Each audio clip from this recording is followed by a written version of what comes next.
Thanks so much for joining us tonight for Cosmic Conversations. We appreciate all of you that have gotten your ticket and come here to join us. I know a few more people should be joining us as we go along. We started these events so that we could have conversations about all kinds of cosmic topics. I know Kai and Crystal are often near each other at the fairs, and when they get moments in between clients, they often have been chatting with each other, and they had the great idea of taking this to a wider audience and including more of us in the discussion. I know I'm one of the people that used to like stop by as they were talking, you go, "Hey, can I play too?" And so it's just fun for me that we get to do this all together. We will Yeah. probably introduce ourselves so you get a sense of who we are. We're recording it. It's going to go up on our YouTube channel so you know who we are. I'll put everyone's contact info in the chat too of the three of us. And then we'll decide maybe we could go around if you want in the audience. You can say a bit of who you are and if you're a practitioner, what you do and what's your interest in coming tonight. And it's going to be a conversation. So we'll talk about all kinds of things. So we won't jump, we'll aim to not jump into the conversation as we go around and do intros. And then we'll get to all the conversation afterwards. And as I mentioned earlier, if you want, you can come up on stage when you're asking or sharing or whatever combination of things we're doing tonight. The aim is to have it be a more general conversation, totally talk about our own personal experiences and things like that. But we also have the option if you want to get support from us, we can answer a deeper personal question too. And there's a sliding scale for that. But yeah, so just to have conversation and to learn and to talk about the experiences we've had. And we're excited to do this all together. So, Crystal, Kai, does one of you want to dive in and introduce yourselves first? Do you want me to go Sure. first? Like, I'm open to what we do. Okay, great. Crystal. Hi, I'm Crystal Novak. I'm a psychic reader. I'm a conscious channel and I do energy work. Been doing this for over 40 years. Um, have a strong background in a lot of different esoteric information, um, which creates great conversation, jumping off points. And that's kind of how Kai and I got started on stuff. I have a much different background than Kai's background. And so Kai will share something with me and I'll be like, oh, wow, really? Okay. And then I'm like intrigued. And then I'll mention something and Kai will go, what is that? And so I'll share with Kai. And then before you know it, we are just jabbering up a storm. And then somebody interrupts us and sits down at our table at the fair and makes us have to go to work. So So that's why this is great because now we got all like-minded people here and we can have these conversations. So thank you for joining us tonight. Right. And then I'm Kai. I'm a Hawaiian kahuna, which is the Hawaiian version of a shaman. I'm a mentor, author, speaker. I have been doing official healing stuff for about 15 years or so. But I have been able to see visually paranormal things from the time I was a baby, according to my mom. So all this stuff has been you know, every day for me. It's not, people say like, "Oh my gosh, you could see stuff when you were a kid." I'm like, "Yeah." And I still continued my life. I went to school, I went to college, I did all the things because it was normal for me. Mhm. So there's not a whole lot I have not seen. There's not a whole lot I have not done. And yeah, even though I don't have like that esoteric background that, Crystal has, like I do have a lot of practical experience because that's how I learn. Like I learned to do things on the fly. And so I always tell Crystal, "Hey, guess what? I did this thing." And she's like, "Oh my God, you did what?" But I do things always with safety in mind because I do understand energy enough to know where the limits are, where the line is. Um, but I do experiment quite a bit. And that actually kind of is why I do this work because it's like, what happens if I do this? Or how do I do that? Like, if there's a problem, like, how do I fix that? Like, how do I mitigate those circumstances? And that's what makes a lot of our conversations really exciting for us because it's like, okay, what you did is actually called this. I'm like, oh, cool. Didn't know it had a name for it, but there you go. This is so in other words, like a lot of times Crystal will tell me something. I'm like, oh yeah, I've done that.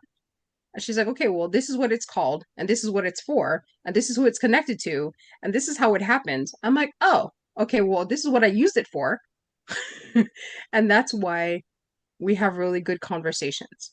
And so that's what we want to bring for you guys is that you understand that it's not one or the other. It's not, you don't have to kind of like take this Wild West approach to stuff. Mhm. Um, kind of like I do. But at the same time, like you don't have to spend all your time studying either. There is a balance that Hmm. can be had with all this stuff.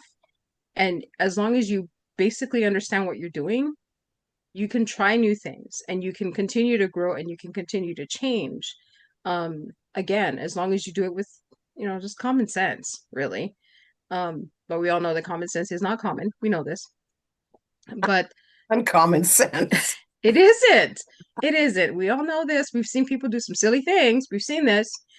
Um, but in having these conversations, we understand, okay, that is something I can do, or maybe that's something I should look into. Maybe that's a something I need to explore. Hmm. Like just being able to do some research on something sometimes will kind of lead you down the next step to where you're going if you happen to feel like you're stuck. So that's the benefit to having conversations like this and why we decided to do it on a much bigger scale. So that anybody who's interested or just want to get a little boost in some way, like here it is. Here's your opportunity. So I'm glad that everybody came tonight and hopefully we get a few more people. And if you guys have any kinds of questions or anything that you want to talk about, bring it up because we're happy to just go for whatever we got. Great. And I'm Lorelei Shamayo. I'm an intuitive eye reader, and I didn't know that I was an intuitive eye reader until I participated in conversations like this. I studied initially with someone that did personality assessments, and so clearly they were doing all kinds of other woo-woo stuff, but they didn't talk about it that way. There was no one else in the community that brought this kind of languaging, and so there was no conversation about it. I had been a scientist, so I probably wouldn't have been that open had it been talked about in a different way. So that was kind of my backdoor entry in.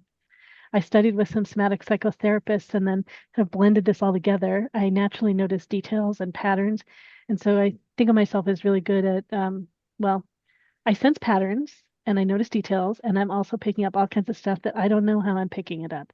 I've learned more from being around everyone else and learning to kind of loosen and let go and trust myself more, which really is a version of opening my intuition. So I in a similar way, well, a different way from Kai, but similar in that I haven't had formal training to know what it is I'm doing. I'm doing a bunch of different things, and it's being around others like those of us that are here that I've learned more of what it is that I'm doing, and I've gained more confidence, and I've learned to listen more to what I'm doing. So I think of myself as an intuitive eye reader. So there's clearly stuff that I read in people's eyes and that I teach others to read. I do that as a scientist and then also as an intuitive. And I teach people starting with the science and a way to open it into their natural way of being intuitive and helping people get more open in the process. And then body psychology, so picking up all kinds of patterns where I've studied in some ways with teachers and know what things mean. And then I just pick up my sense of things. And so I don't know where it all comes from either. And then I love to use the work for matchmaking, helping people in general be more authentic, better understand themselves, honor themselves. And then I love to connect people together for all kinds of different things, including romance. Well, that's who I am and what I do. I love learning in groups, in conversations, and discussion. And so this is a very natural learning format for me. And I already run community events. I'm thrilled to be able to do this with all of us together. All of our info's in the chat, and we did have some other people sign up for tonight. I'm going to be texting them so that to make sure they can get in and check my phone to make sure they haven't gotten lost. And yeah, I think we're open. Do we want to? Does anyone else in the audience? Do you want to just introduce yourself, say who you are, and what your connection is with all these topics, and then what you'd love to experience tonight? You have John. I see your hand up. Yeah. Good evening, everyone. Uh, I've been to a few of the MeWes now. I recognize a few of our friends. I enjoy the group sessions very much. I'm a retired computer healer now. Now I'm moving into more of the supernatural. I've been studying feverishly the hidden sciences for about 37 years. I started with words, astrology, tarot, theosophy, Hmm. uh, several others that don't come immediately to mind, mythology. But lately it's been words, astrology, tarot, uh, The intuitions and downloads are coming in at an increasing rate over the last 18 months or so. And just I pretty much do a lot of studying. I enjoy sharing with people who think in similar ways to me. And I aspire to be a light worker with the Aquarian Vanguard, and maybe a way shower and a healer as the potentials unfold. Thanks for tonight's opportunity. That's great. Thanks, John. And what if you are already all those things? Uh, uh, people are starting to say that more and more, and it sure means a lot when they say those things. So thank you for saying that. You're welcome. I just think a big step Yeah, in because being that is comes a owning it. point. Go ahead. Yeah, no, I was gonna say, like, it comes a point where you need to stop studying and put it into practice. I try to be a bright light in every room I step into, and it feels like that's a good way to start. And I have been using the tarot and the intuitions as ways to share and help guide people as well. And it seems these skills are coming to a good place, and the types of information we share when I do those things with people is starting to show positivity, and just it's rewarding for me, rewarding for them. Well, the question we can leave you Thank with you as for we go sharing, on. everybody. Yeah, a question we can leave you with as we go on to others is, what will it take for you to say that you already are? Well, it's just so if Julia, it's a look inside. You bring me to a wonderful point, which I look at it like being an artist. It's like, I think you're not an artist unless other people notice and tell you that you're an artist. And I won't feel like a healer until more and more people actually mention to me that I'm having a healing influence. That it's almost like my ego won't let me say I'm a healer. I need other people to enforce that, and it's starting to happen more and more. So that's nice. It's great. Well, this might be something that we talk about more as we go on this evening. So thanks for All introducing right. yourself. All right, who else wants to jump in? You can just go ahead and mute if you want, or it's if you want to. Just keep in mind we're recording and all that. Yeah, go ahead, Maria. I see your hand up.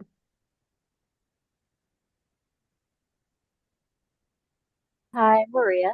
I'm from the Houston area. I started off with divination early last year, and I've moved to Reiki, and now I'm doing, I can only describe it as spontaneous energy healing. I'm not sure what it's called. It's not Reiki, but um, it's intuitive and it's automatic. And I don't know how else to describe it other than I can feel one of my spirit guides guiding me through the process.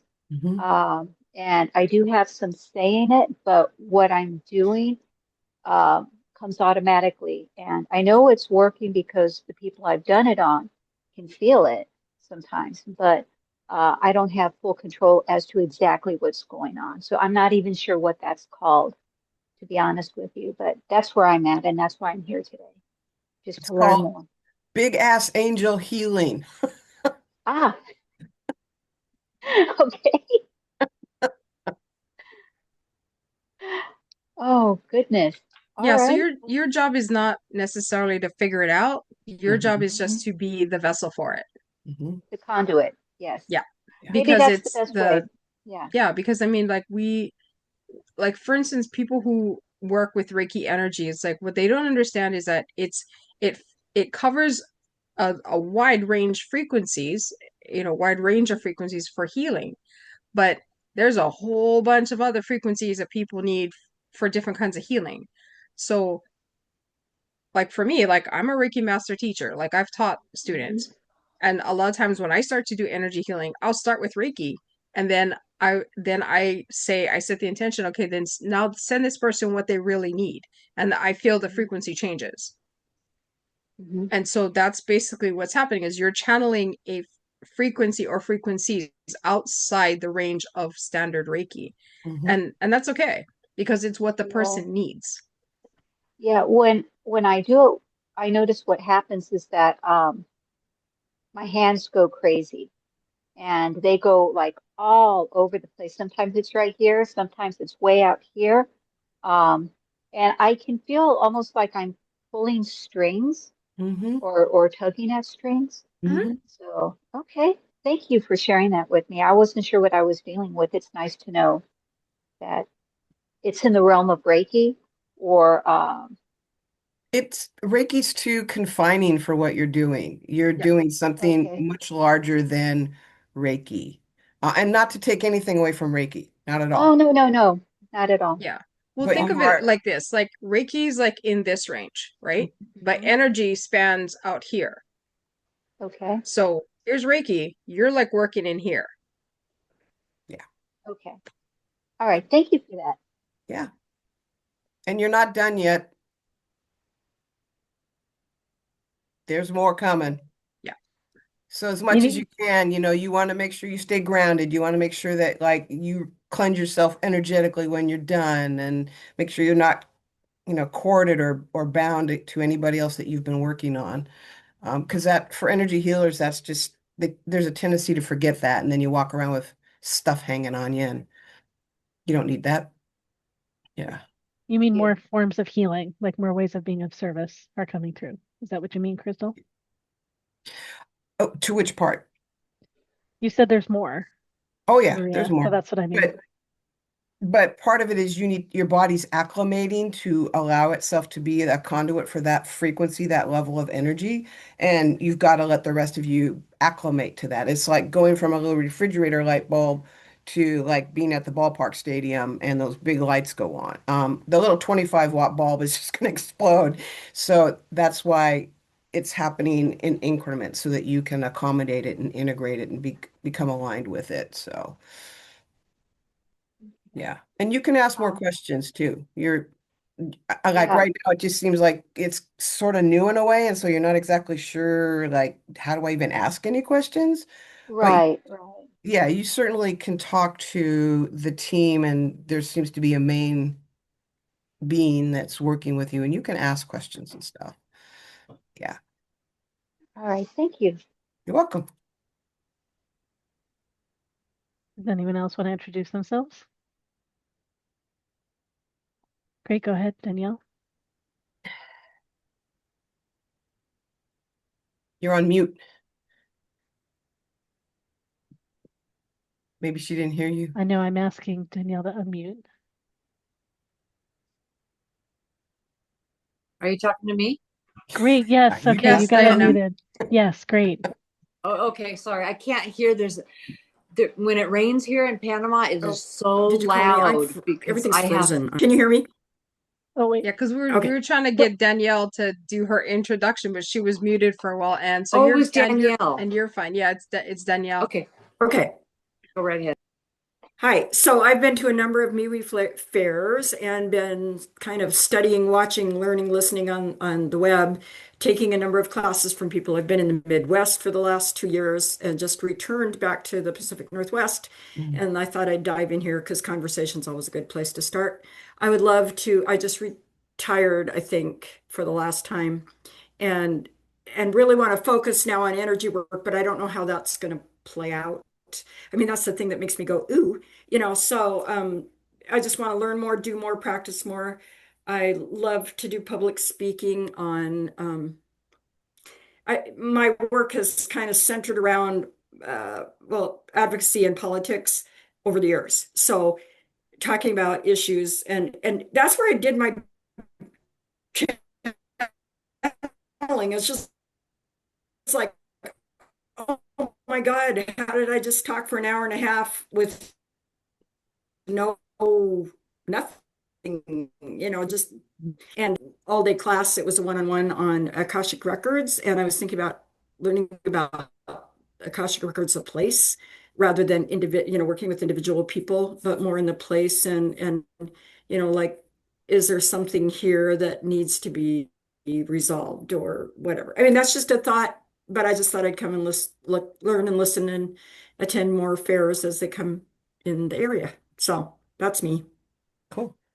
Great. Great, great. Thank you. And I know we had a couple other people join. We're going through doing introductions. The three of us did introductions, and now the people in the audience are introducing themselves if they'd like to. We were wanting to know who you are and what your interest and kind of what your practices are in metaphysics, if you have them, and what you're interested in being here tonight. And then we'll just dive into conversation after that. So we're still going around doing intros. And I think Anne is next. Well, I like going down rabbit holes too. So I just like to, I was listening to you guys too. And when we were at the metaphysical fairs together, I'm out of the country now, but I used to enjoy, whoever was next to me, I always garnered so much information and we'd learn from one another. And so I just love being in this community and like-minded people, and whatever I'm doing or whatever they're doing, I like to just kind of mix it all up and see. Reiki, now I'm kind of doing a lot of Reiki, animal Reiki, and I've been talking to a lot of the insects and stuff around me. I use Christ consciousness. Like, I don't know what it's really called either. I just know I learned Reiki and then I just kept expanding it out and out and out. And it just kept getting bigger and broader. And I just took a couple of courses online. And one we did a meeting our galactic relatives, which was ancestors, which was really interesting. And then opening portals in different locations throughout the world. And bringing in energy for the collective healing. So, I'm interested in pretty much everything and I'm here to learn. So it's great to be with you guys. Thank you. Great. Yeah, it's great to stay connected with you on video now that you're physically further away. All right. And just everyone else, keep in mind, those of you just arrived, we are recording and this is going to go up on our YouTube channel. So just so you're aware of whatever it is you want to share. Does anyone else want to introduce yourselves? Well, and the other thing too is it's like, if you don't want to introduce yourself, that's okay too. Totally optional. Yeah, If you want, totally if you optional. want, you can write something in the chat and you can say, don't share my name, but say that I'm, I do these kinds of things, whatever you want. We can read it out. You don't have to do it. Yep. Your voice doesn't have to be here or anything like that. we have our ways. So anyone else that came in, if you want to introduce yourself, go ahead and do that. Hi. I don't see myself, so I don't know where I am. Let's see. I can ask if you can. Yeah, see and who's I don't have a speaking. picture on there for some reason. So Oh, I'm sorry going to I ask was you to. late, but I Oh, was in the shop. it looks like there's something. You might have something in front of your camera because it says that your camera's on. There you go. Great. There you are. Maybe that was the problem, huh? Okay, well, I still can't see myself, but that's all right. Oh, and you can turn on self view. There's a way to turn on self view. Okay, I see it. Okay, so I'm kind of like hiding down here. Uh-oh. Where'd you go? Sorry, but I'll try to introduce myself while I figure out what I'm doing, okay? That's great. Hi, However Terry. you're here is, however you're here is great. I am a good friend of Hulda who says hello to all three of you. Okay. Sweet. And I haven't really met Crystal, but I've heard you speak at some of the panels and had a lot of people tell me what great readings you do, and I think have wonderful energy. I've talked and read with Kai and also with Lorelei.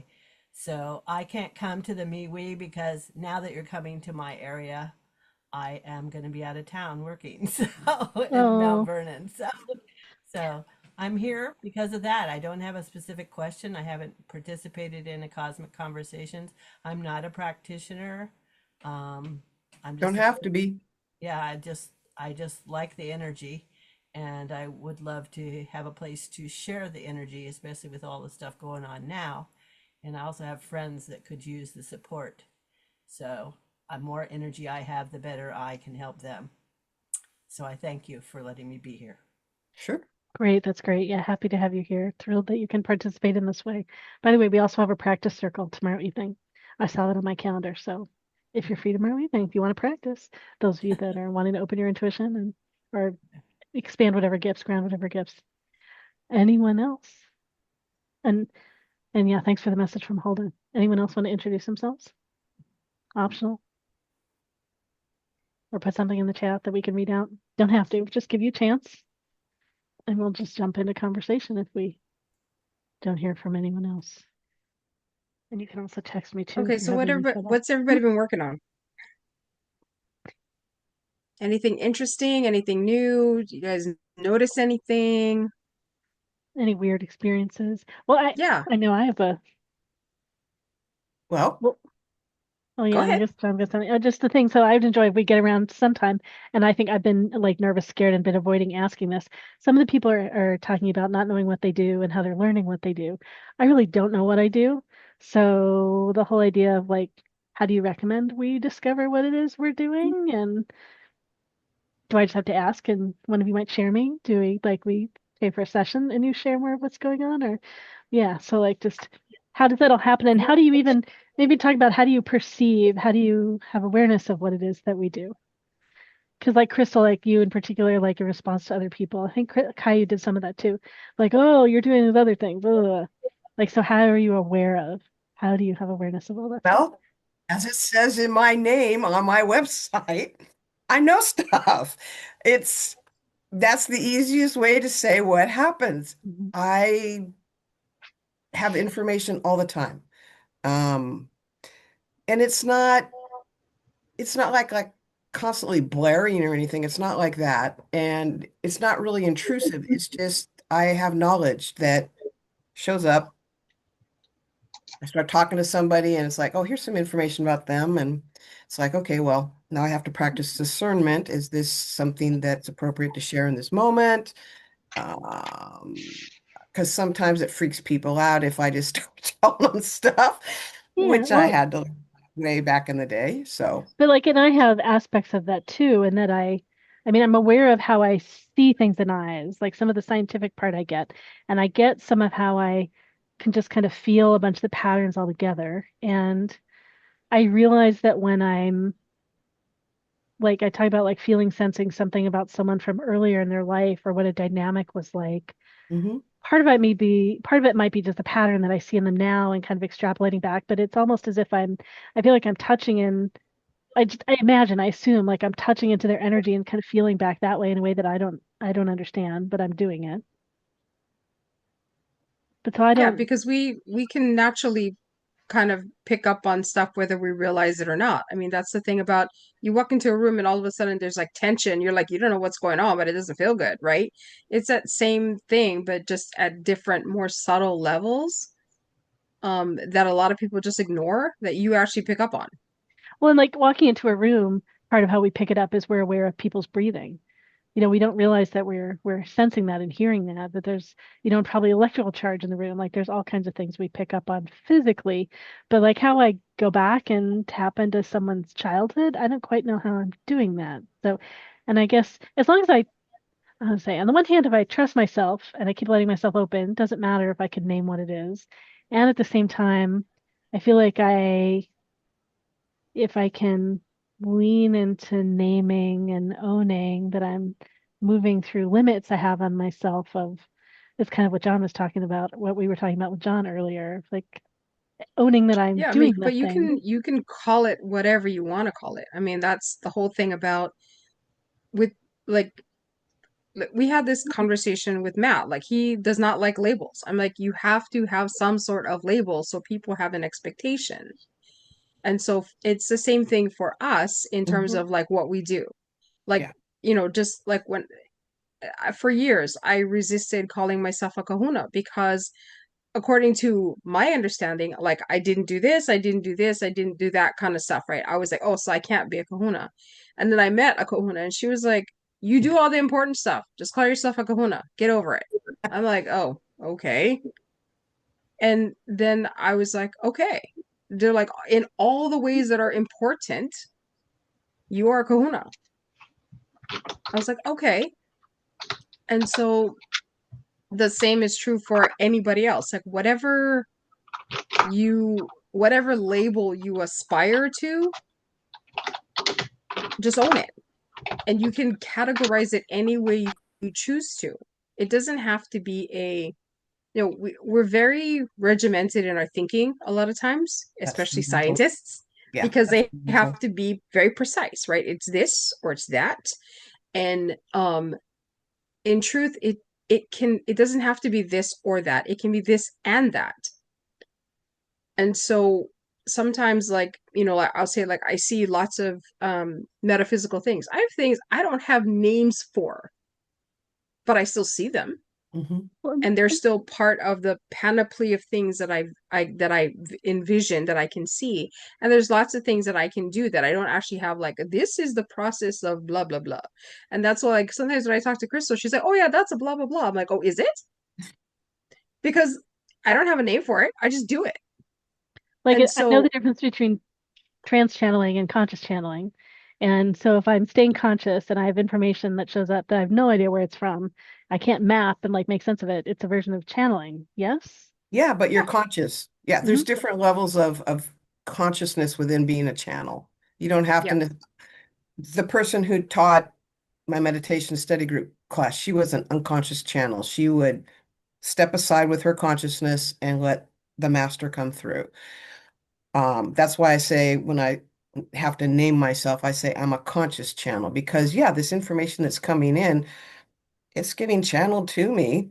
I'm not, it's not my mind, it's coming from a different place and I have enough experience to be okay. I mean, to know what it is, to understand it. Because the one thing, and I might be leading your conversation here, Laurel, I'm not trying to do that.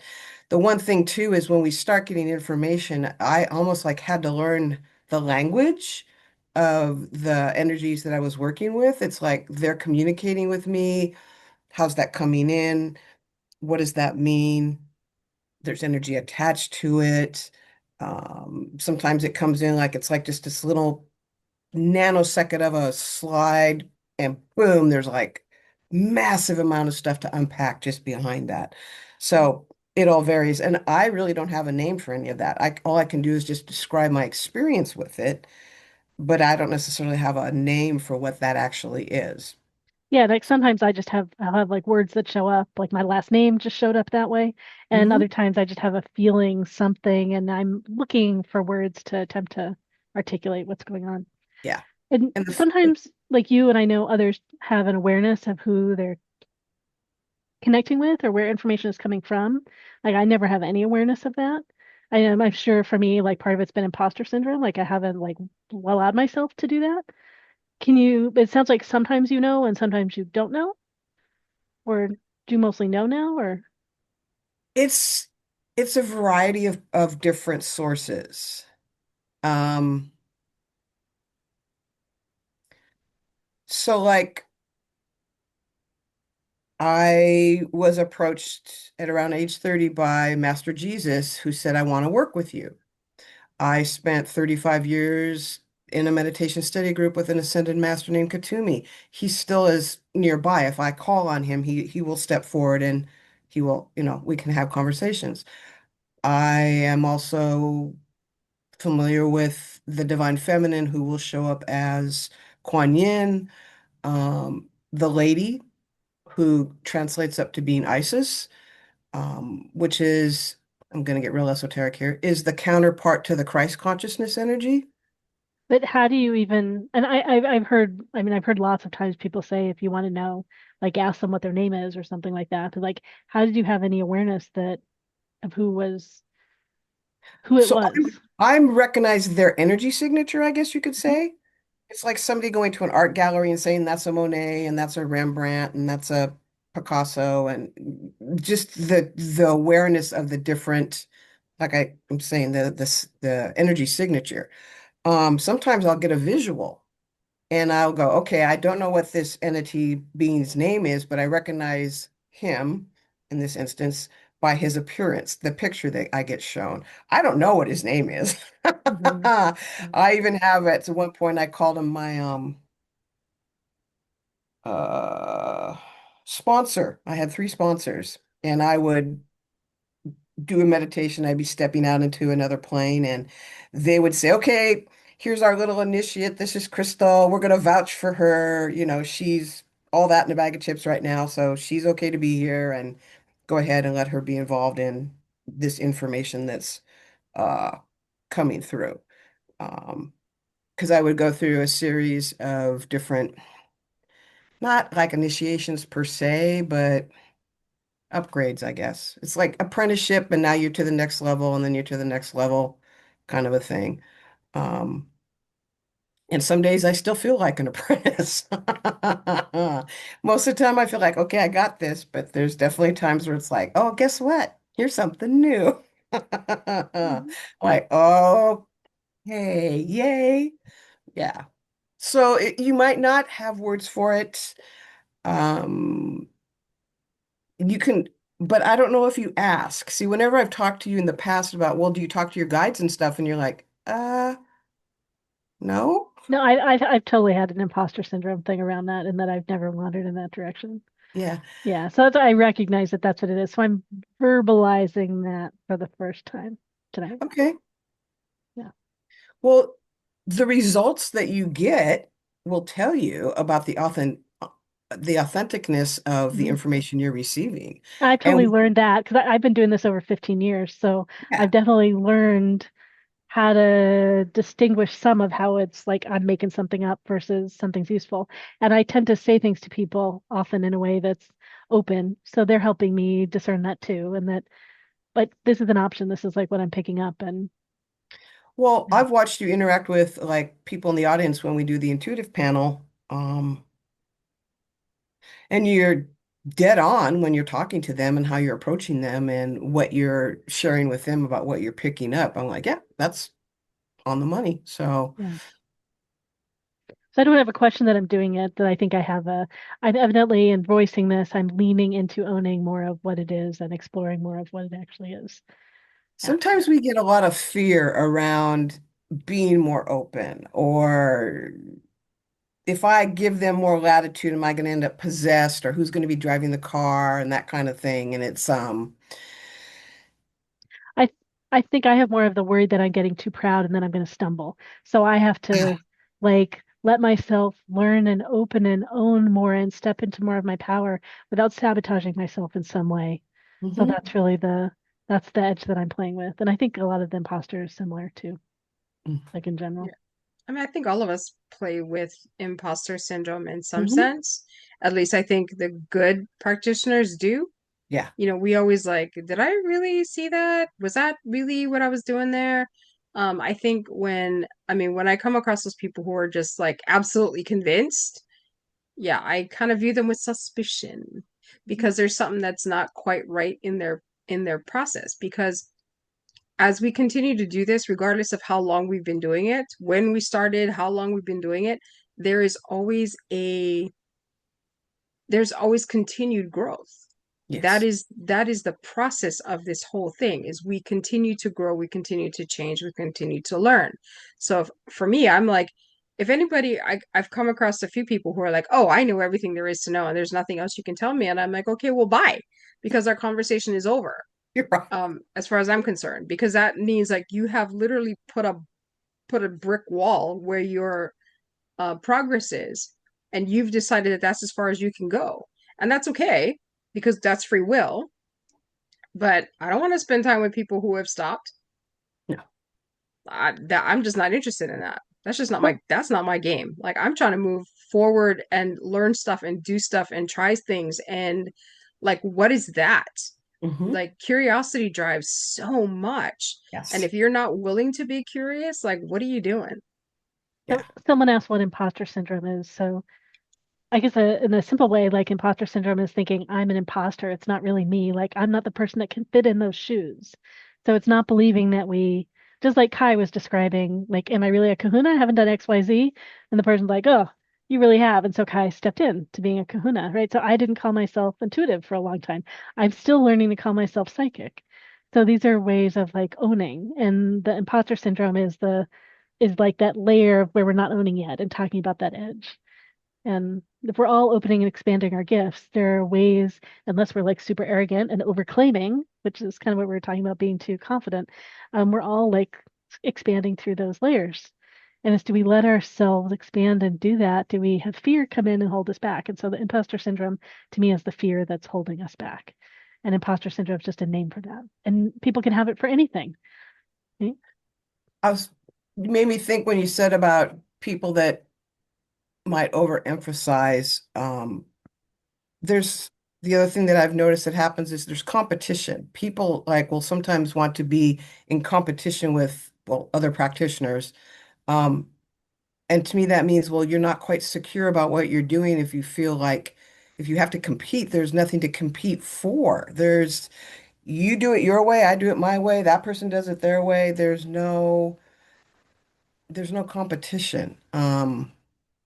But that's kind of the stuff we get programmed with is that our society is binary. You're either winning or you're losing. So, um, but I think we need to forget that whole concept when we step into this kind of work. I totally agree with Kai that the only way your gifts will continue to grow is you have to do your own internal work, um, or you're not going to be able to see because you will not be allowed to filter for it, that it's something new can come for you.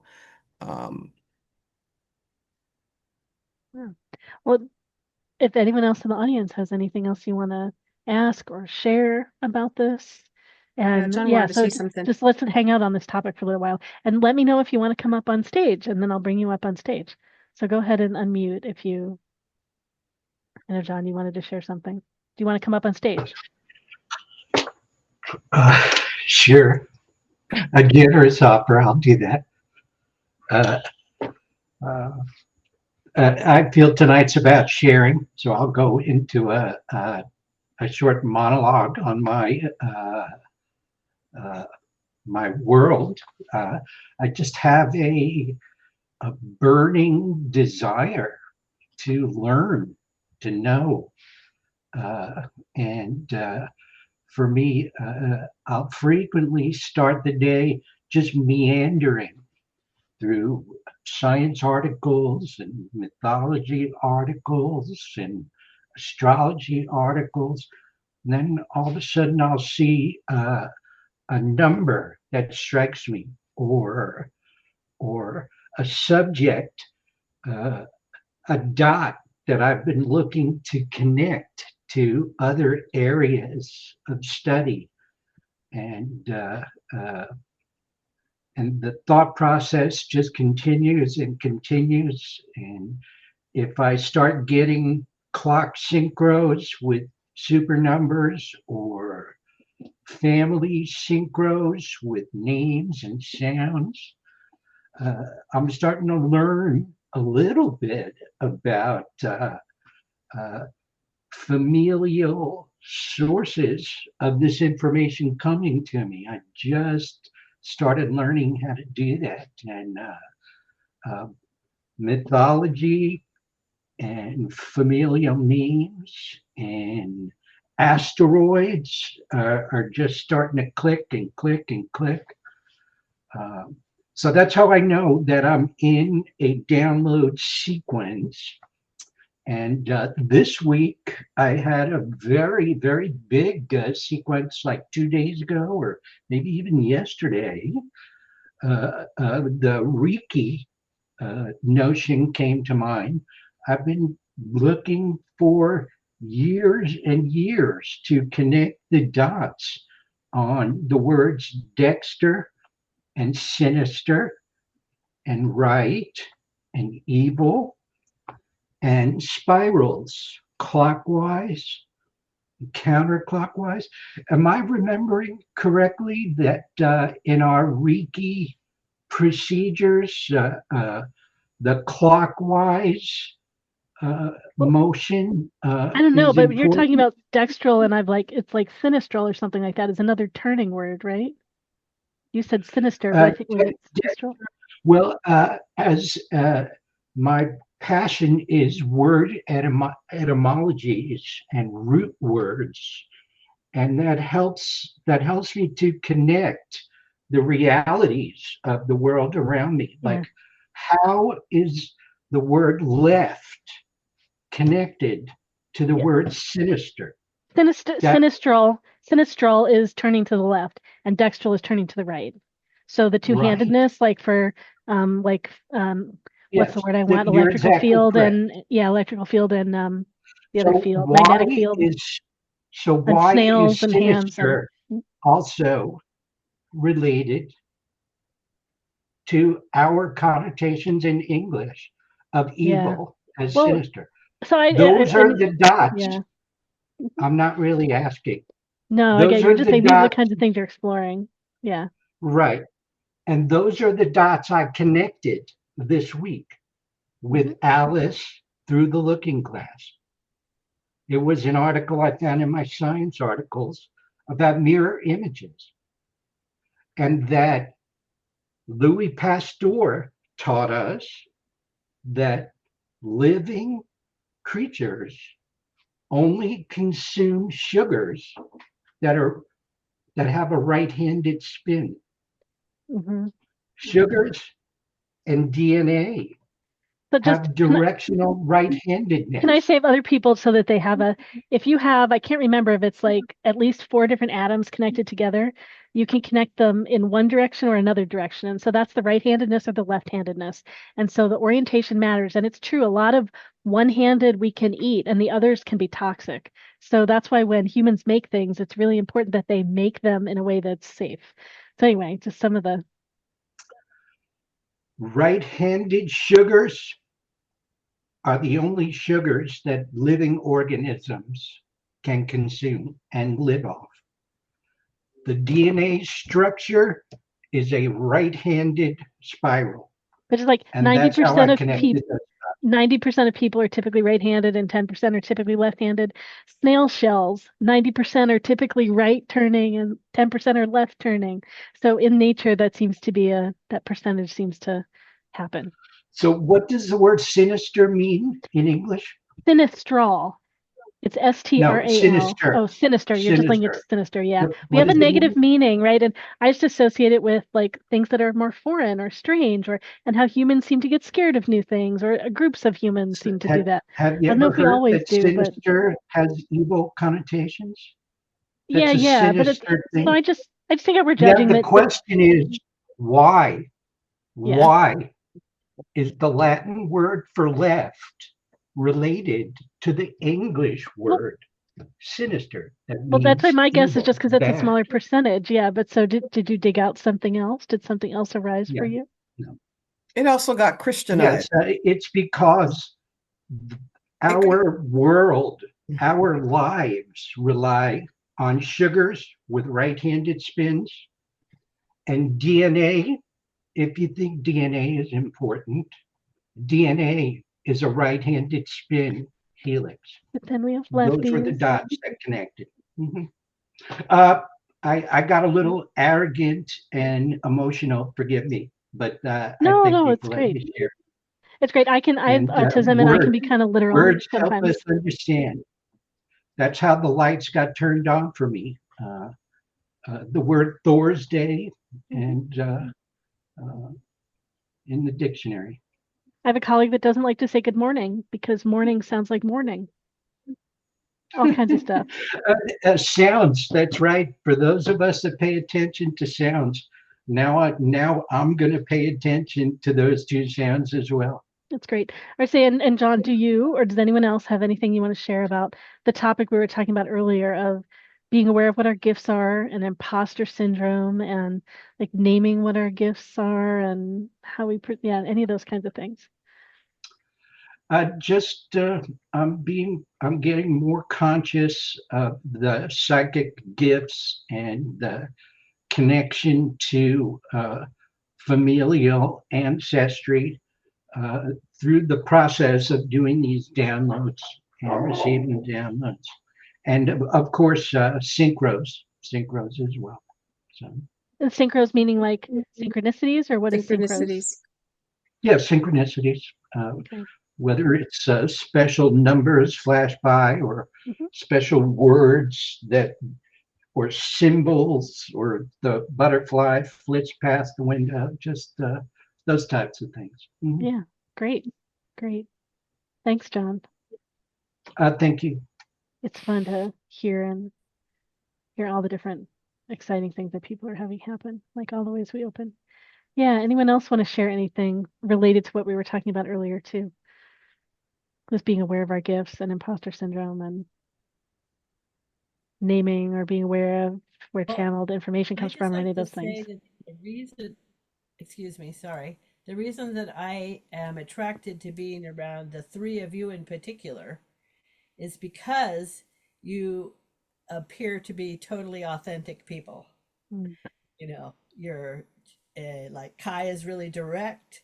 I perceive Crystal as very focused and able to get onto the details, and Lorelai is like everything open. You know, so and all of you have these obvious gifts, you know, which I've only gotten a little taste of so far, but it helps me have uh, the confidence to listen more to what may be my gifts, because I know I've trusted what I call my guardian angel for many, many years now. Because every time I need something, it shows up at the right time in the right way.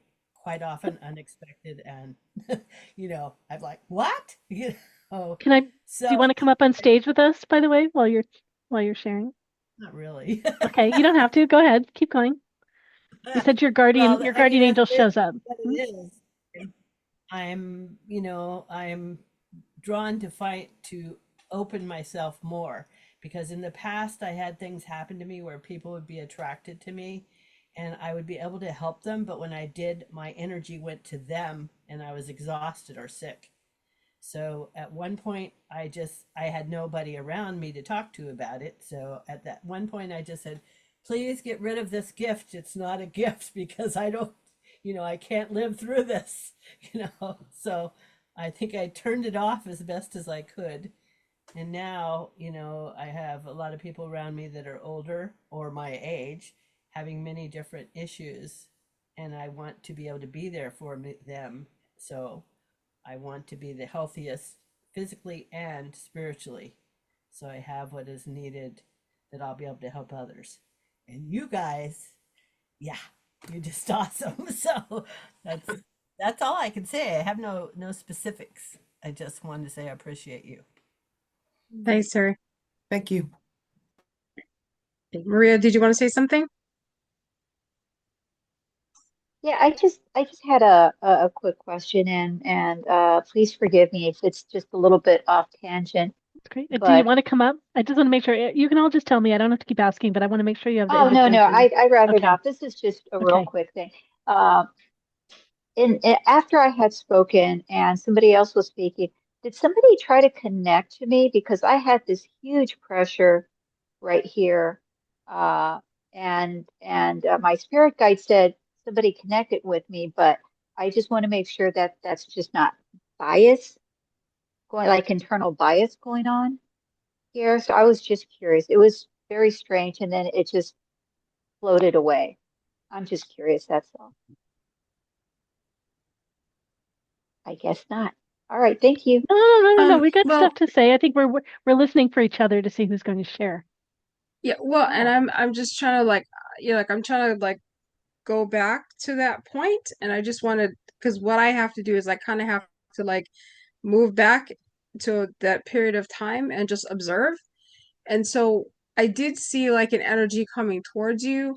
I don't know if it didn't actually feel like the resonance of what I felt didn't feel like it actually came from somebody in the group. It Mhm. felt like it was an outside thing. Mhm. And what that means is like, whenever we do these kinds of things, like the energy that we generate together is greater.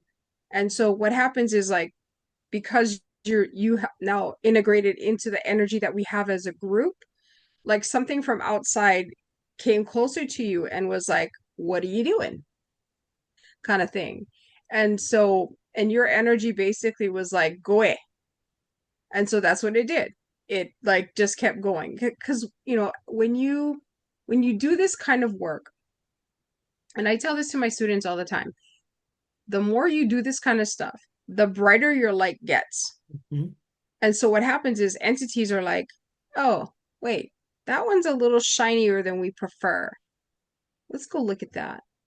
And depending upon how strong you are, you can go, okay, go away, or they will attempt to attach or attack you or and that kind of thing. And this it's a whole process that I've seen over and over in different ways. But in this case, what you felt was legit. There was something that was actually moving closer to you that was not for your highest good, I shall say.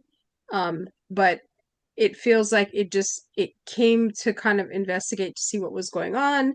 It decided it wasn't worth the time and the effort to attack you at this point or attach to you because of the fact that you are connected to the group. And I think if you had said something, then I mean, I can pull stuff off immediately. So most things don't get anywhere near me.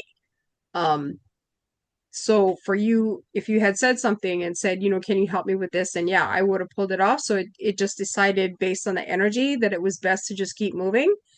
But the fact that you actually felt it, that's legitimate. Like there was something there. So Okay, you thank didn't you. imagine it. Okay. You actually Okay, felt yeah, it. no. I do get and this has been the past month or so where I am getting energies attaching to me and I can feel it mostly on my head, sometimes in my chest area, and it Mhm. takes a lot to get them off. And that's one of the things I'm struggling with as well. So I'm just trying to kind of learn how to best go about protecting myself too. Yeah. Well, So I'm a fan of energy shields. And I'm seeing like it's not necessarily just the back of your head. It's also just like your neck, your back, because you have vulnerability there. Mhm. And when things try to attack us, they usually hit us from the back because our attention is usually out front in front of us. And so the back is usually where we're the weakest or we have where we don't focus our attention. So if you know how to do an energy shield, then you can actually build one that will cover you all the way around and that will cut down on a lot of that. okay, I've Yeah, got one John, more. you can make it with crystals if you want to, but it's like I do everything with energy. I don't actually need a prop. I don't need any object to do it, but people do build shields with crystals as well. Can I All right, tell thank you you so any much. You're more, welcome. Kai, about how we build an energy shield? Because when I'm Um, working, I do try to do that, but I have no real knowledge of how to do it. I just kind of try to do it, you know, where I want to yeah. attract people that want to get what I'm selling, but I don't want to attract the people that are bringing the negativity and harm. Yeah, it's really easy, Tabby. All you have to do is just like call white light down from the universe, surround yourself with white light from head to toe, all the way around, kind of like you're inside an egg. And part of the intention of that when you build it is that it lets good things in, keeps bad things out. And when you're working, you can just say, and it attracts the right people for my product. You can build that into the shield that you build. And then you can extend that shield to your display so that it emanates that energy out so that all the people who would be interested in what you're doing or even vaguely interested in what you're doing will go, oh, what's that? And they'll walk over and then you can do your thing to sell your product. Oh, thank you. Because I did one day I tried to protect myself, and I did a really good job because people were not coming in. So, Yeah, so I don't it's know Yeah. what I did, but Yeah, you so got to watch the intention on that because sometimes, because yeah, you can make shields that are very, very solid. And so yeah, that's part of it. It's just like that while you're here, you want people to come in, you want the right vibration, you want people to match the vibration of your product so that those are the people that will come in and everybody else will just walk away and keep going and just ignore you because you just want the good stuff to come in. okay, So that's how you do it. thank you. That's what I've been trying to do, but I'll Yep. just yeah. keep working on it. We're each responsible for setting what permeability we want. And all this takes practice. So it's like remembering. It's like, oh yeah, I got to put a shield up. Remembering to do it. And then remembering, okay, I have to do this and this and this. And it's practice. Like anything that we want to be better at, we have to practice. I And we can got two refine it and shows. change it in the middle. Like, oh, there's this other feature I want to have, or I want to pause that feature for now. Or Well, I'll let you know. I got two shows coming back to back, so I'll let you know how I do. Yeah, thank you. That's great. Okay. Anybody else want to talk about anything else? What else you guys working on?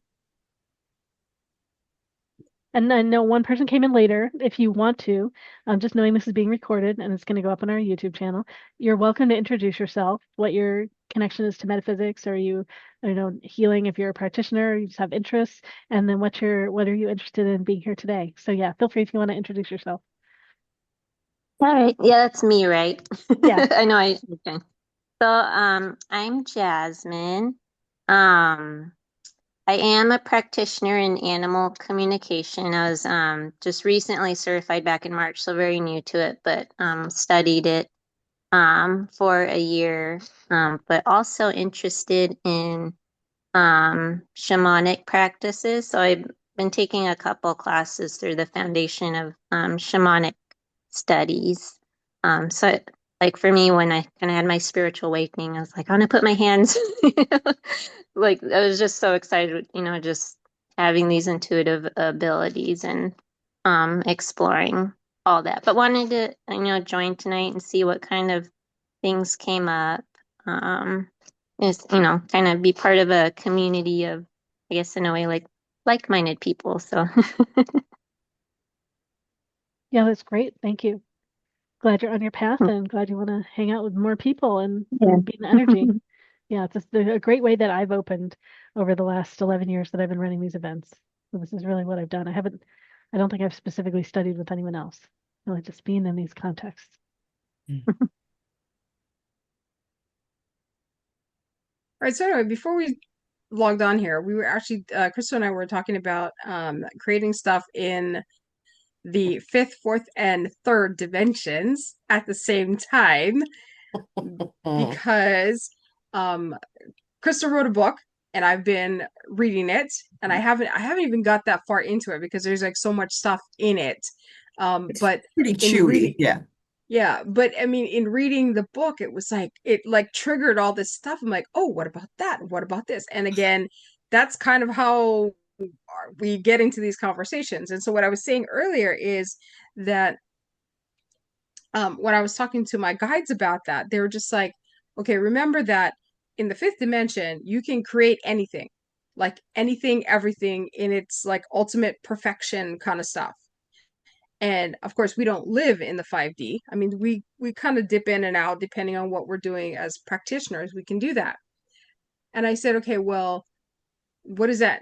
Okay, great. What does that mean? And they're like, well, what you want to do is because like a lot of people have, especially myself, have an issue with, okay, I don't know what for my highest good is sometimes. Like sometimes I'll do things, I'm like, why am I doing this?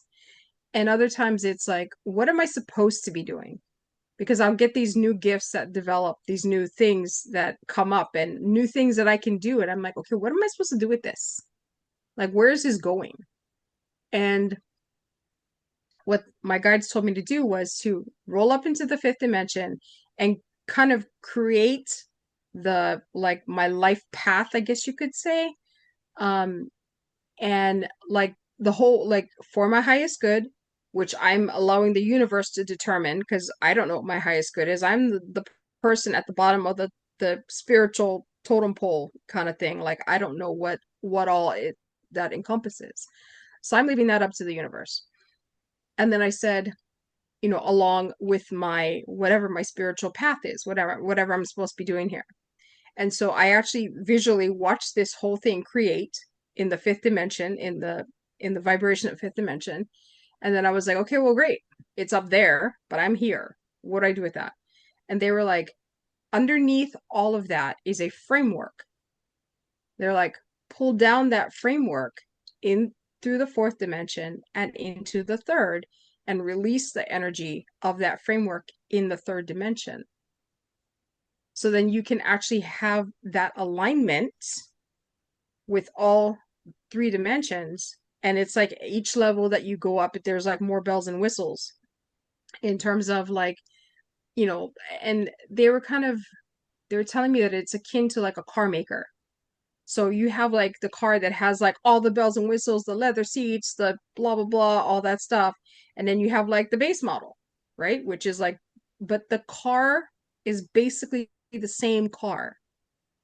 And so that's what they were telling me. They're like, you build it at the level of the leather seats, and then you bring the car down into the third dimension where your body happens to be. And that creates an alignment on all levels that can, so in other words, it can function on the third degree level where you happen to live. And then when you can do stuff on the fourth level, you spend more time on the fourth level, that same framework will work differently. It will have more factors. And if when you work on the fifth dimension level, it will have like the full Monty up there. And so that allows me to, whatever dimension I happen to be working in terms of energy, I still have that framework to work from. And so that's what I was talking to Crystal about. And I was just like, I mean, and I just did it. I did this whole thing probably about 10 minutes before we got on the phone call. So I'm not sure how that's going to work out. But that's part of how I work, is that I take these energies and I play with them. And, you know, and I'm doing this for myself. Like, would I do this for somebody else? No. Not yet. Because I don't know what that would look like, how that would play out, right? So I need to see how that's going to work for me first. So that's kind of how I work, is like, if I'm going to do all this experimentation with stuff, I start with me, not with other people. You know, unless I'm working on like something that's really tough. And I ask my guides, I'm like, okay, what do I do with that? They're like, okay, we'll do this and do this. I'm like, can I do that? They're like, yeah. I'm like, okay. And so I trust them and I do it and it works out fine. But when I do like these major things, I don't. What are you creating, Kai? Can you share with us what you're working on? Well, basically what I wanted was to kind of have a framework for doing for my life, in terms of like how everything is supposed to work together, that I can, encompassing the two most important things that I think about, which is having a life that's structured for my highest good, and of course for the highest good of the people around me, and secondly to encompass whatever my life purpose was in incarnating in this lifetime. I've been told many times that this is the last time I'm here.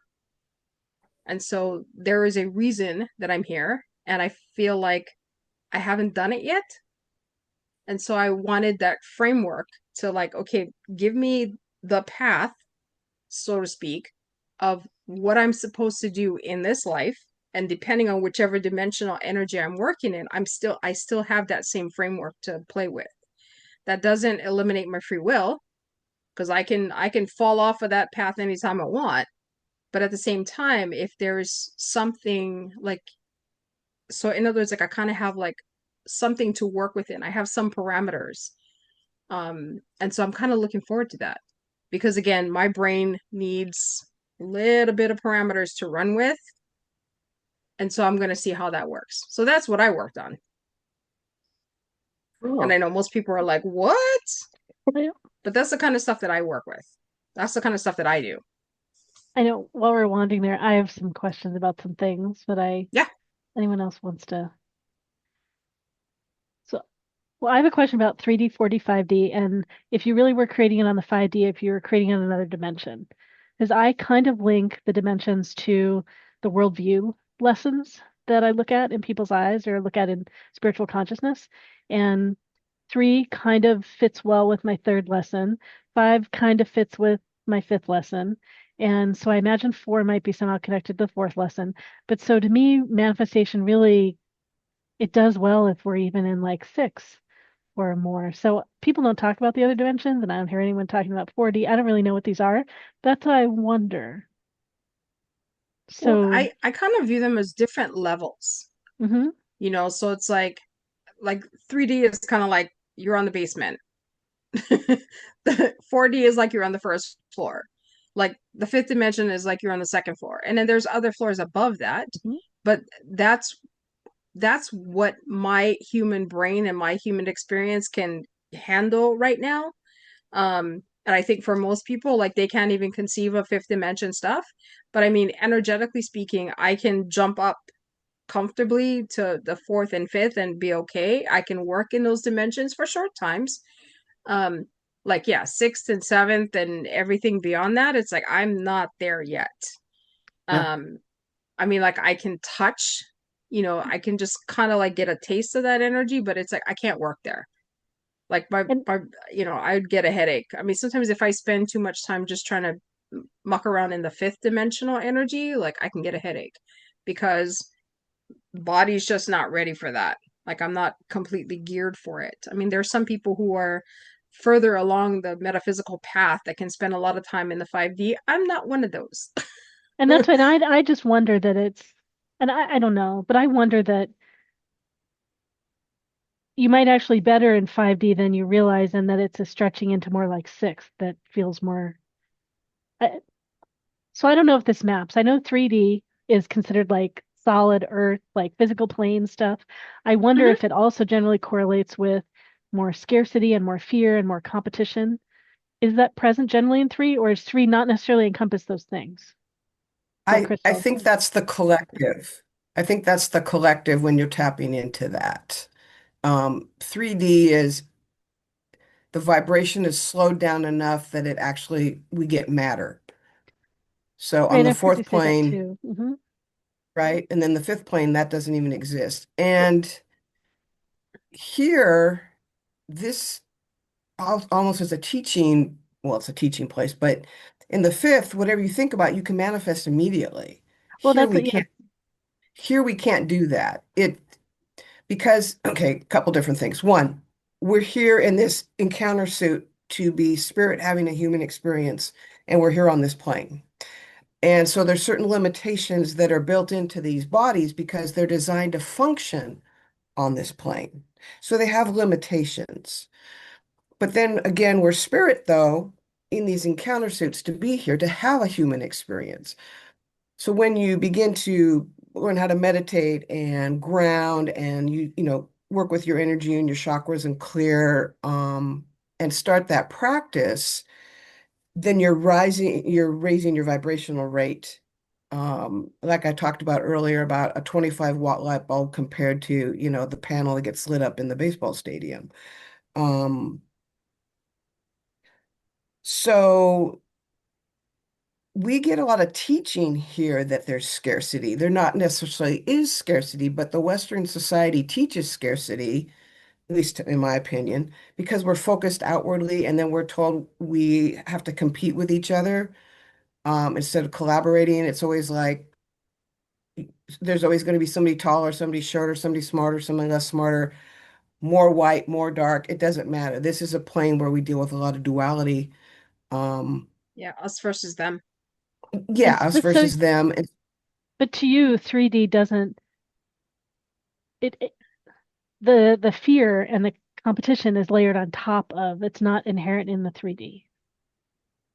Or correct. Well, I don't oh, think it's okay. inherent in 3D. I Mm. think because fear does not exist outside. Our physical body's wired for survival, and so we sort via fear. I mean, our limbic reptile brain system is always on. So what we don't often think about that because we spend more time in our more logical, rational mind, our Cartesian logic mind. Um, but all the programming we get teaches fear and scarcity. And part of the whole thing of when you go in to do your work is to unhook true fear, if you will, versus programmed fear. It's like an analogy I use is like a smoke detector. A smoke detector's job is to tell us that there's fire or potentially going to be fire because there's too much particulate matter in the air and so it goes off. If I'm cooking and I'm burning something and the smoke alarm goes off, I know the house isn't on fire. That's where I can make the separation about survival. But if it goes off in the middle of the night, I'm not going to ignore it. I'm okay, the house could be on fire. So I'm going to go treat that in that fashion. So when we have emotional parts programming that gets tied into that, if you grow up in a trauma environment, then the smoke alarm's going off 24/7. And you begin to sort all the time for that danger because you can't get away from it. We have no way to block anything when we're infants and young children. We're totally porous, and the people in our lives, they're like gods. We can't do anything without them. And we were relying on them not only for our survival, but also to teach us about, well, how do we get around in this world? So I think fear is not necessarily an element, if you will, that exists on other planes. I think it's part and parcel of having a human body that's wired for that. Okay, so they're two different Where's the axes, tiger? is what I'm hearing. Yeah, they really are two different Yeah. axes. Okay. Yeah. And John, did you have something you wanted to say about this? Yes, about the 5D. I look at it as me versus we, 3D, 5D. I look at it as thought control and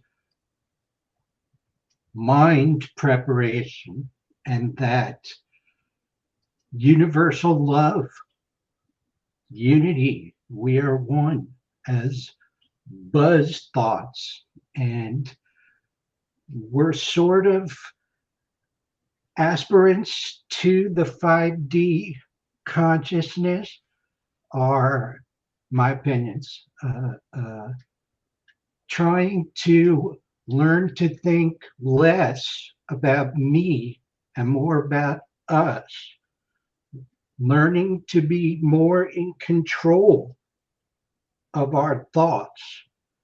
And as our gifts and our abilities tune in and connect with our thought patterns, the manifest would be one of the key words. It's like we're sort of developing the ability to manifest things. It's like it's becoming more and more important to think positively, more and more important to think in terms of unity and love, because we're actually developing the ability to create realities. Is Which some of I what think- John's talking about the 4D? Because I haven't heard much description of 4D. The way I had it explained to me was if you think about water, when water's frozen, that's the 3D. When water is kind of slightly warmer, that's the 4D. When it gets steam and it's Yes. then that's the 5D. Something That's like solid liquid gas kind of thing. yeah. I think of 4D as the bridge to 5D. So Can that's be. why, John, when you're talking about love and things like that, it starts to, I feel, again, I'm mapping though with, that's where I was wondering, like mapping with the other axis. But yeah. But so Kai, the way And you I talked think about the it is word being manifest has some of its root in creating things, manifesting things, creating things. So it becomes more and more important for people with special abilities to learn to be conscious of the ways that they think and what they're thinking, because you're striving for the abilities to manifest reality, to create real things. And I think there's guides and gatekeepers and watchers out there that realize this, and they're rooting for us to shine our light in positive ways because they want to give us these abilities that we're striving for. So love is the answer, unity is the answer. Think positive, police and control the way we think, and we'll develop the abilities to manifest reality. So Just my John, opinion. Thank you. and Crystal, if you wanted to say something too, go ahead. So we already can do those things. There's principles that guide energy, that guide the expression of energy, and those principles exist on all the planes. But we are capable of manifesting, and we manifest from our consciousness, which is why it's important to, again, unhook, like set aside the real survival oriented stuff, but look at the other stuff that got tied to it. It's called Hermetic doctrine, if you want to look it up for yourself.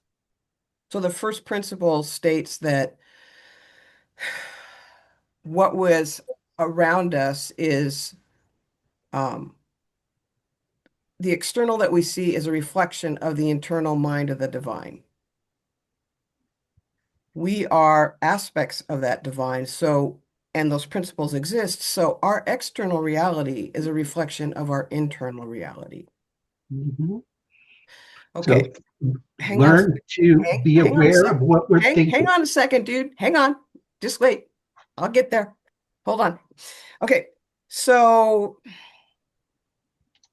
the next step would be then being aware of what perceptions you hold, because your perceptions create your reality. I mean, there are filters that how we get information and we perceive stuff, and that creates our reality energetically. This is all about energy, all energetically. So we can manifest. It's a matter of understanding how manifestation comes about, how it relies on your consciousness, and how, depending on what you want to manifest, you would look at what your beliefs are about what it is that you want to manifest. So that if there's something that will kink the hose, then your work is to go, okay, I need to look at whatever this thing is I want to manifest and what could potentially be blocking that. Because once you put it into motion, the universe starts going, okay, here we go. You are setting a conscious intent for something. That creates the energy to be lined up in alignment with whatever that intention is. But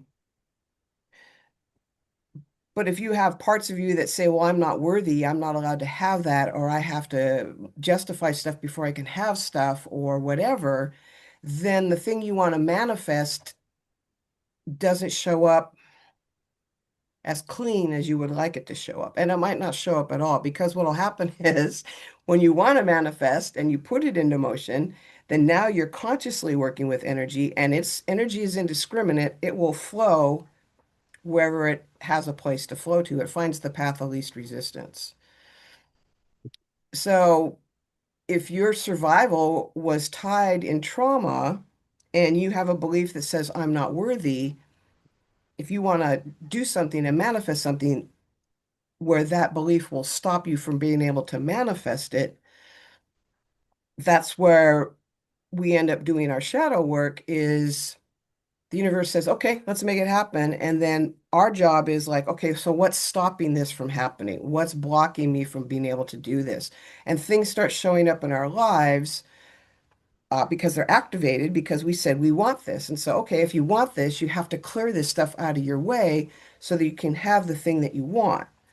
So you can look at money. Do you have issues about money? What does money mean to you?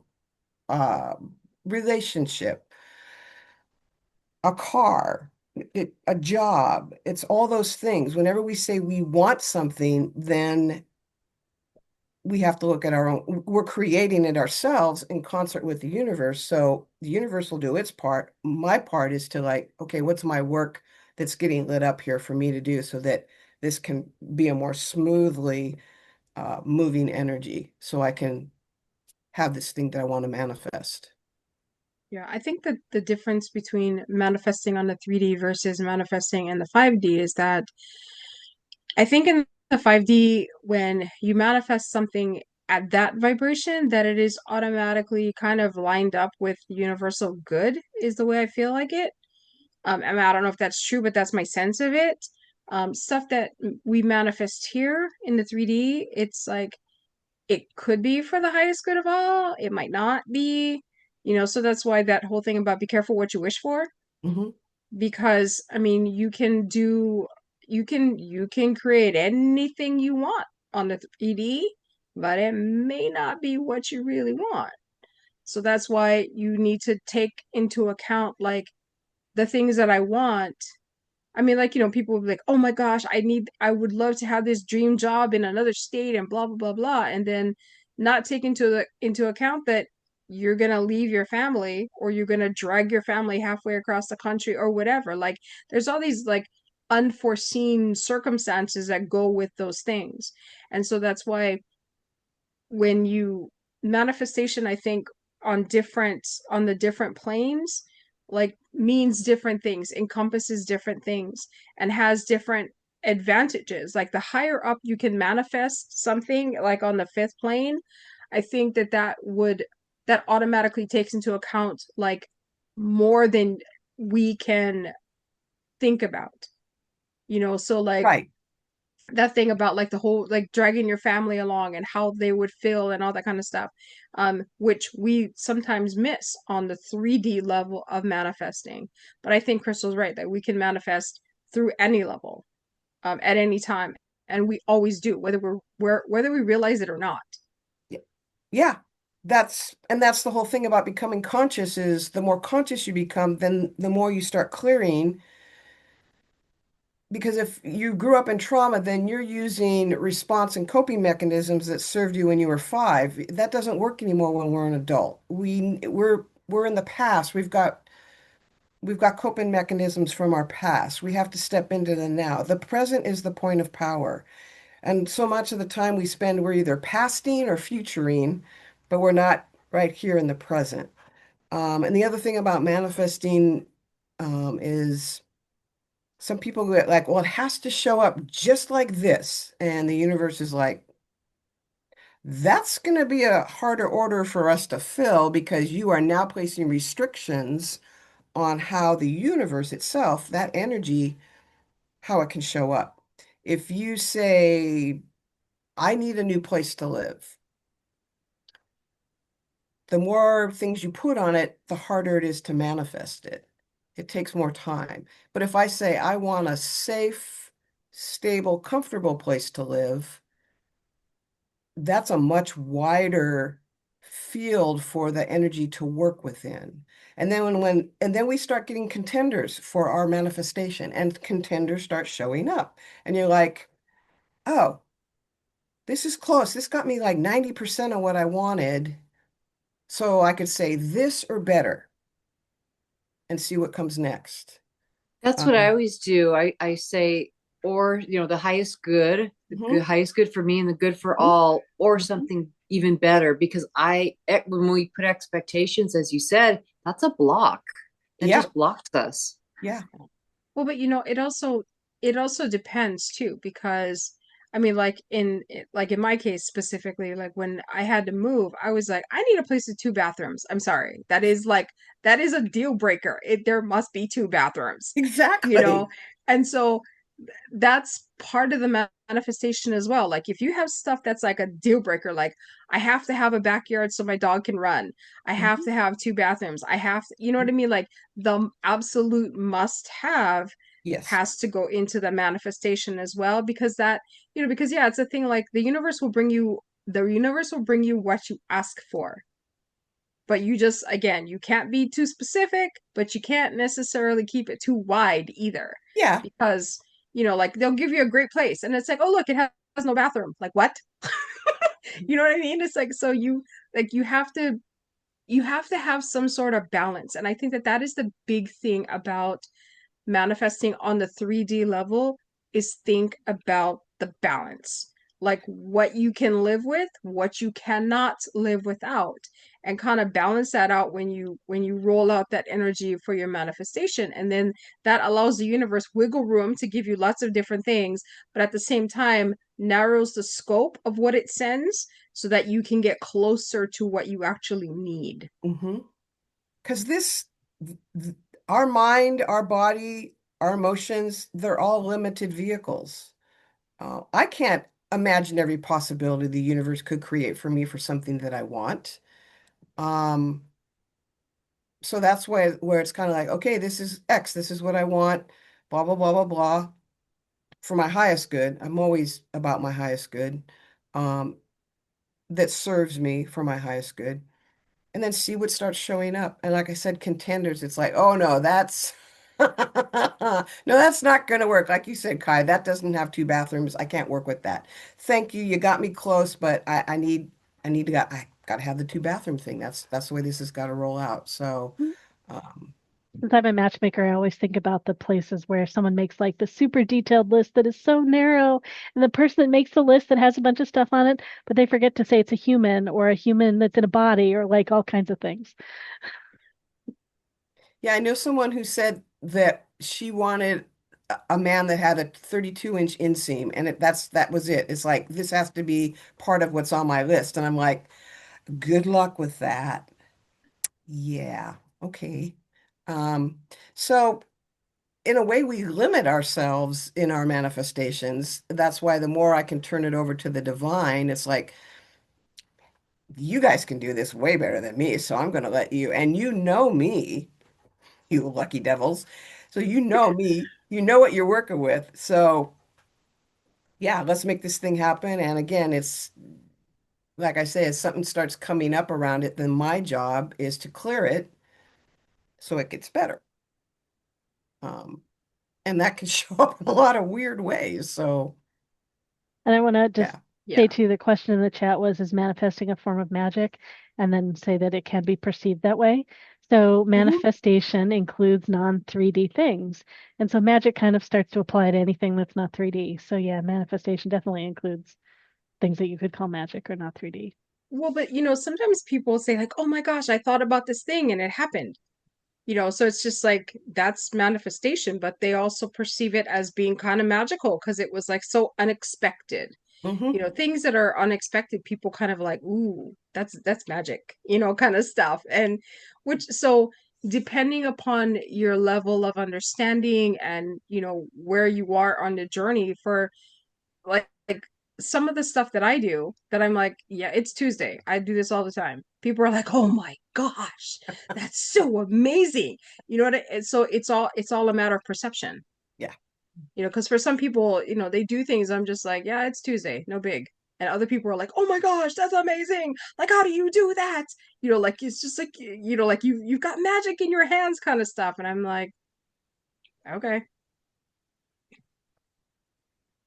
And posted, that's why they call it miracles. I think miracles happen all the time. We just don't sort for them. We do not allow that to be something that's perfectly possible to happen at any given point during our day.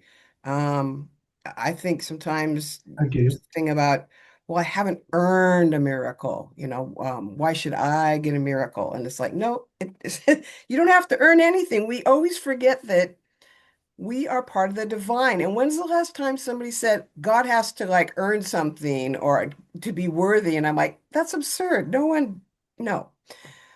But again, when we get here, we don't remember because we're incarnating into this little half-baked little brainstem with lungs when we first get here that is nowhere near being complete.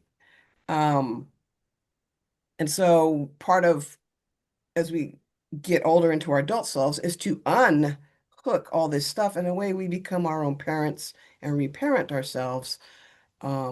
and when we're open like that, then miracles happen all the time. They might be really small, they might be really different, but they happen a lot all the time. And Anne calls them normicals. I like it. Um, those synchronicities that we have all the time, some people might refer to them as miracles. Yeah. I remember at one point I was working through some really intense stuff, and my way to let off steam is I would go to watch a movie at the movie theater, and that would be my way to like disassociate for a while and just hang out in this alternative reality and just it was like a vacation. So one time I did that. I parked, got out of my car, went in. When I came back and went to open my car door, there was a crystal laying on the ground right in front of my car door. And that wasn't there when I left the first time. So, we get these things that happen and there's no explanation logical for this mind, our mental here, to explain what happened. Where did that come from? I don't know. But it was important to me when it did show up. That was my way of knowing that my spirit team was definitely swinging bats in my favor at that point in my life. Yeah. Yeah, and that's another thing to think about is that people think that when their spirit team speaks to them that it's only in one way. Mm. Like I only get messages this way, you know? And I'm just like, that's not true. Like they will get messages to you in many different ways. Mhm. I actually hear things like they literally talk in my head and I can hear them. Other times when I'm trying to do something and I can't figure out what I'm gonna do, or they're trying to get me to do something, I will actually hear it through other people. Like somebody will say, "You should do this." And I'll hear it like 3 times. That's how thick I am. It takes 3 times for somebody to tell me something for me to go, "Oh, okay, I guess I need to do that." Um, and so it's like random people. And we just start talking about something and all of a sudden it comes up. I'm like, "Okay, got it." Or it could be like I'll be watching something on TV and something will like pop up and I'm like, "Okay, got it." So you can get messages in all kinds of ways through Yeah. other people, through different mediums. I'll be listening to the radio and some weird commercial will come on about something. I'm like, okay, got it. Yeah. And so you have to, and part of that is just being open to it, right? And again, that goes back to the synchronicities. And Mhm. for some people, I don't necessarily pay attention to numbers, but some people do. Some people pay attention to like license plates and stuff. I don't usually, but however you get those messages, like however it makes sense to you, like take those as a way for your guides to speak to you Mhm. and pay attention to those. I mean, you don't have to, but it's like, you do you. If we go back to the idea that what we perceive on the outside is a reflection of what's on the inside, so everything is spirit. Mhm. Really, everything is messages. It's, are we open to it being messages? Are we open to experiencing the connection of what the messages are? I think you could totally look at it that way. We're connected 24/7. So um, my understanding is meditation is listening and praying is talking. Um, but we all the time. We can get feedback in any given moment. My personal belief is that. Right. And a lot of it is we just have to get quiet enough to hear. And that's another reason why you'll hear people talking a lot about, do you have a meditative practice? Do you know how to be able to breathe and calm down so you can observe your thoughts, but know that you're not your thoughts so that you can push that to one side and be able to have the contact from source. Right. At the same time, though, we also have to keep in mind that, like Sigmund Freud said, sometimes a cigar is just a cigar. Like not everything is a sign. Like you get to decide what is and what isn't. Sure. Like once you start recognizing patterns, and that's really what you're looking for. You're looking for patterns in things, and that's kind of what can lead you to certain things. But it's like, I mean, I knew somebody who was just like every single license plate meant something. I was like, no, it doesn't. Yeah. You know, it's what you're looking for is a pattern. And that's why I said, you know, I'm a little thick. It takes me 3 times because I'm looking for that pattern.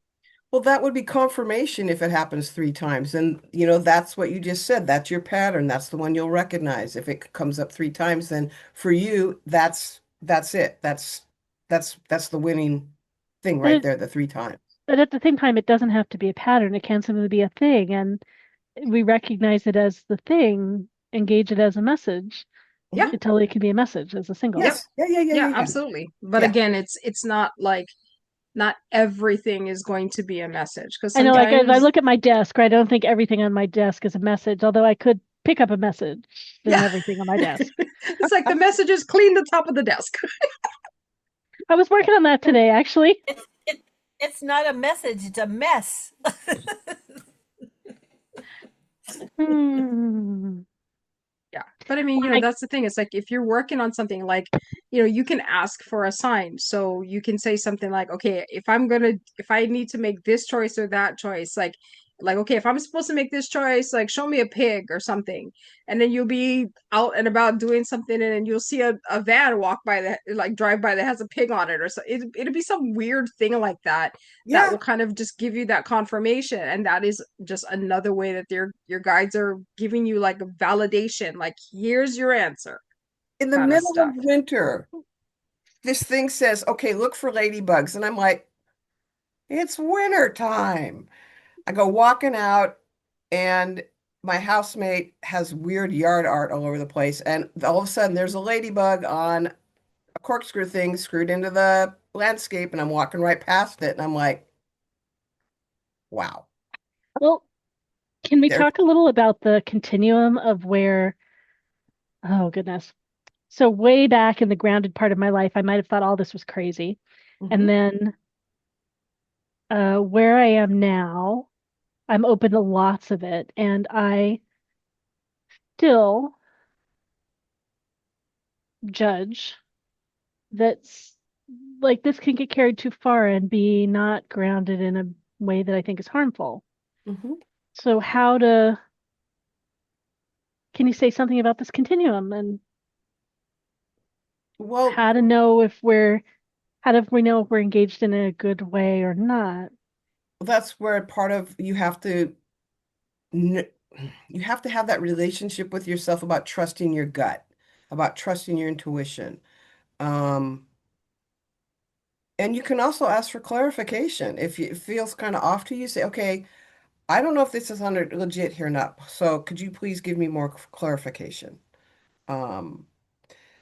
We have to watch our mind because a lot of times our mind thinks it's the gardener and it's actually the shovel. It thinks it's everything. And then we tend to think we're our minds or we are our thoughts. But the mind is limited. And a lot of times the mind, if it didn't think of it, then it doesn't have any validity. So, well, when we start coming into It's this like, stuff, yeah, when people start saying, am I making this up? Is this real? Is this, that's usually that threshold that we all come to and that's initially. the entry into it, kind of to me.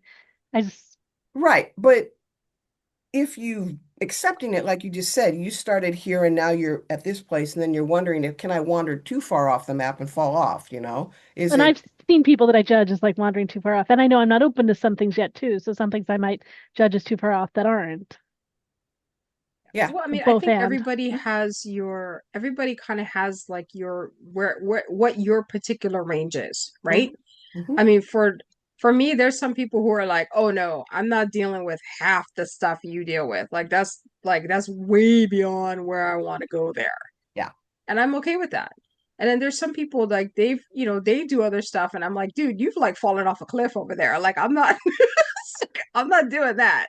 Yeah. Right. So you all kind of have to figure out where the line is for you. And because like they might be off a cliff, but they might just be off a cliff for me. Right. Right. For them, like that's well within like their like what their range is, but for you, that'd be falling off a cliff. And so what's nice about the metaphysical community is that we get to decide what we're doing and what we're not. We get to decide where a limit is, what we're going to push, what is a hard full stop. Mhm. So like most of the people that I know, they wouldn't do half of the stuff that I can do. Like not even close. But there's some stuff that they will do. There's some things that they will try. There's some advice of mine that they will follow because it falls within what's comfortable for them. Mhm. And that's the other thing is like a lot of it has to do with comfort level, right? Because it's like there's some things like if you're just not comfortable with it, that's a hard stop. And that's okay. And there's other things just like, well, that's interesting. Maybe I'll think about that. And then that's a point of growth. And you just explore something until you hit your hard stop and then you change direction. That's the beauty of being on the spiritual path is that you can figure out where your stops are. If you got too many, that means that you're not progressing. But as long as you keep moving forward in some direction, Mhm. that is progress. And you get to decide where that is and how that works. I mean, for some people, like they take big leaps in things. For other people, they take little tiny steps. It's It's all okay. valid. Yeah, it's all valid.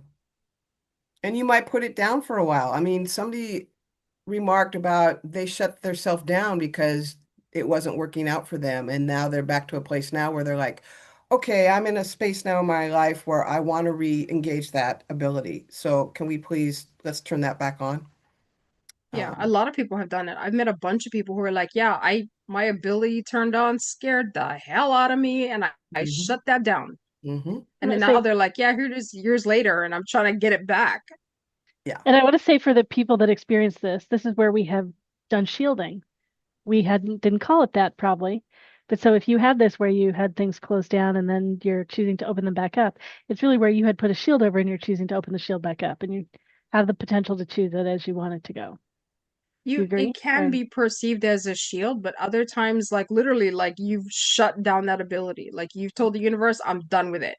Mhm. Like I have one of my teachers, she had an ability and it was just she perceived it as being inconvenient. And she was like, I hate this, I don't want it anymore. And they literally shut it down and she hasn't been able to do it since. Mhm. So you can it, say, hey, I need a timeout. I don't necessarily want to shut this down. I just need to dial it back a little bit, or I just need some time to acclimate to it more, or I'm willing to be willing. But again, if you shut it off, you might not get it back in the same way that it was before. It just, I mean, I have a judgment about your friend that said it was an inconvenience and didn't want it because it was an inconvenience. I'm like, that, no. Yeah, well, it was Yeah. because it at the time when when it kicked in, it was just not a good time. And so Yeah. she was just like not thinking and just did like this whole blanket kind of deal. Mhm. And so she was like, yeah, sometimes I wish I still had that. And I'm like, but Yeah. almost everyone I think could open back up to things again. I really It- don't think that, I mean, I get that it not might have always. changed, like we're in a different context. If they're trying to talk to you and you keep closing the door and you keep closing the door, they'll stop talking to you. Mhm. And you can, But if one generally shifts to, okay, I'm open, I'm ready, and I wish I hadn't done it in the way that I did that before, and it doesn't seem like spirit would ever be permanently closed. I Well, don't think it spirit necessarily would be depends. closed, but maybe the timeline that you were on before when you were having those and you decided you didn't want it right then, that timeline's totally changed now. And so the fact that you're open now and want it back, it might not fit into the timeline Mhm. anymore. Mhm. It Yeah, might, it might no longer be in your for your highest good to have it back. yeah, Right. So Mhm. yeah, Okay. yeah. And well, and making this statement about like boundaries, like not having after certain hours. Yeah, absolutely. I know people that their gifts came on like tidal wave and they were getting bothered all the time and they didn't realize they could say, okay, I have business hours. I'm not available for any of this until like 11 o'clock in the morning till 8 o'clock at night, whatever you want to set your hours for. Other than that, I'm on do not disturb. So don't don't push me, please. Yeah. Yeah, that usually happens with mediums Yes. because they show up, ghosts show up all the time. And so, yeah, when I work with mediums, I'm just like, you can tell them, like, whatever your schedule is, like, you make time for it just so you can develop the gift if you want to. And, you tell them, you don't bother me when I'm sleeping. I don't want to hear it when I'm in the shower, whatever it is. Just set your boundaries that way, just like you would with a friend. Like, I'm Yeah. like at my house, I'm just like, if you're calling me at midnight, somebody better be dead or someone's going to be dead if you're calling me at midnight. So, Exactly. it's that kind of thing, right? You establish whatever your boundary is, and you can do the same thing with ghosts and your gifts. Like, when I'm it's a thing like, okay, when I'm in the room and I'm getting ready to work on somebody, then I want all my abilities on. And when I'm not in that room, I don't want to get anything. I don't want to feel anything. And there's different gradations of that as well. So Yeah. for instance, as an energy healer, like I have friends who actually feel things in their body when they work on somebody. Mm-hmm. I don't like that. So I always say that the only thing I want to feel is like if I feel the energy just like to the middle of my arm, like right here, like energy up to here, and that's it. Like anything, and because that's kind of like a stopgap for me. So if I actually feel something in my body from the other person, that means it's really bad.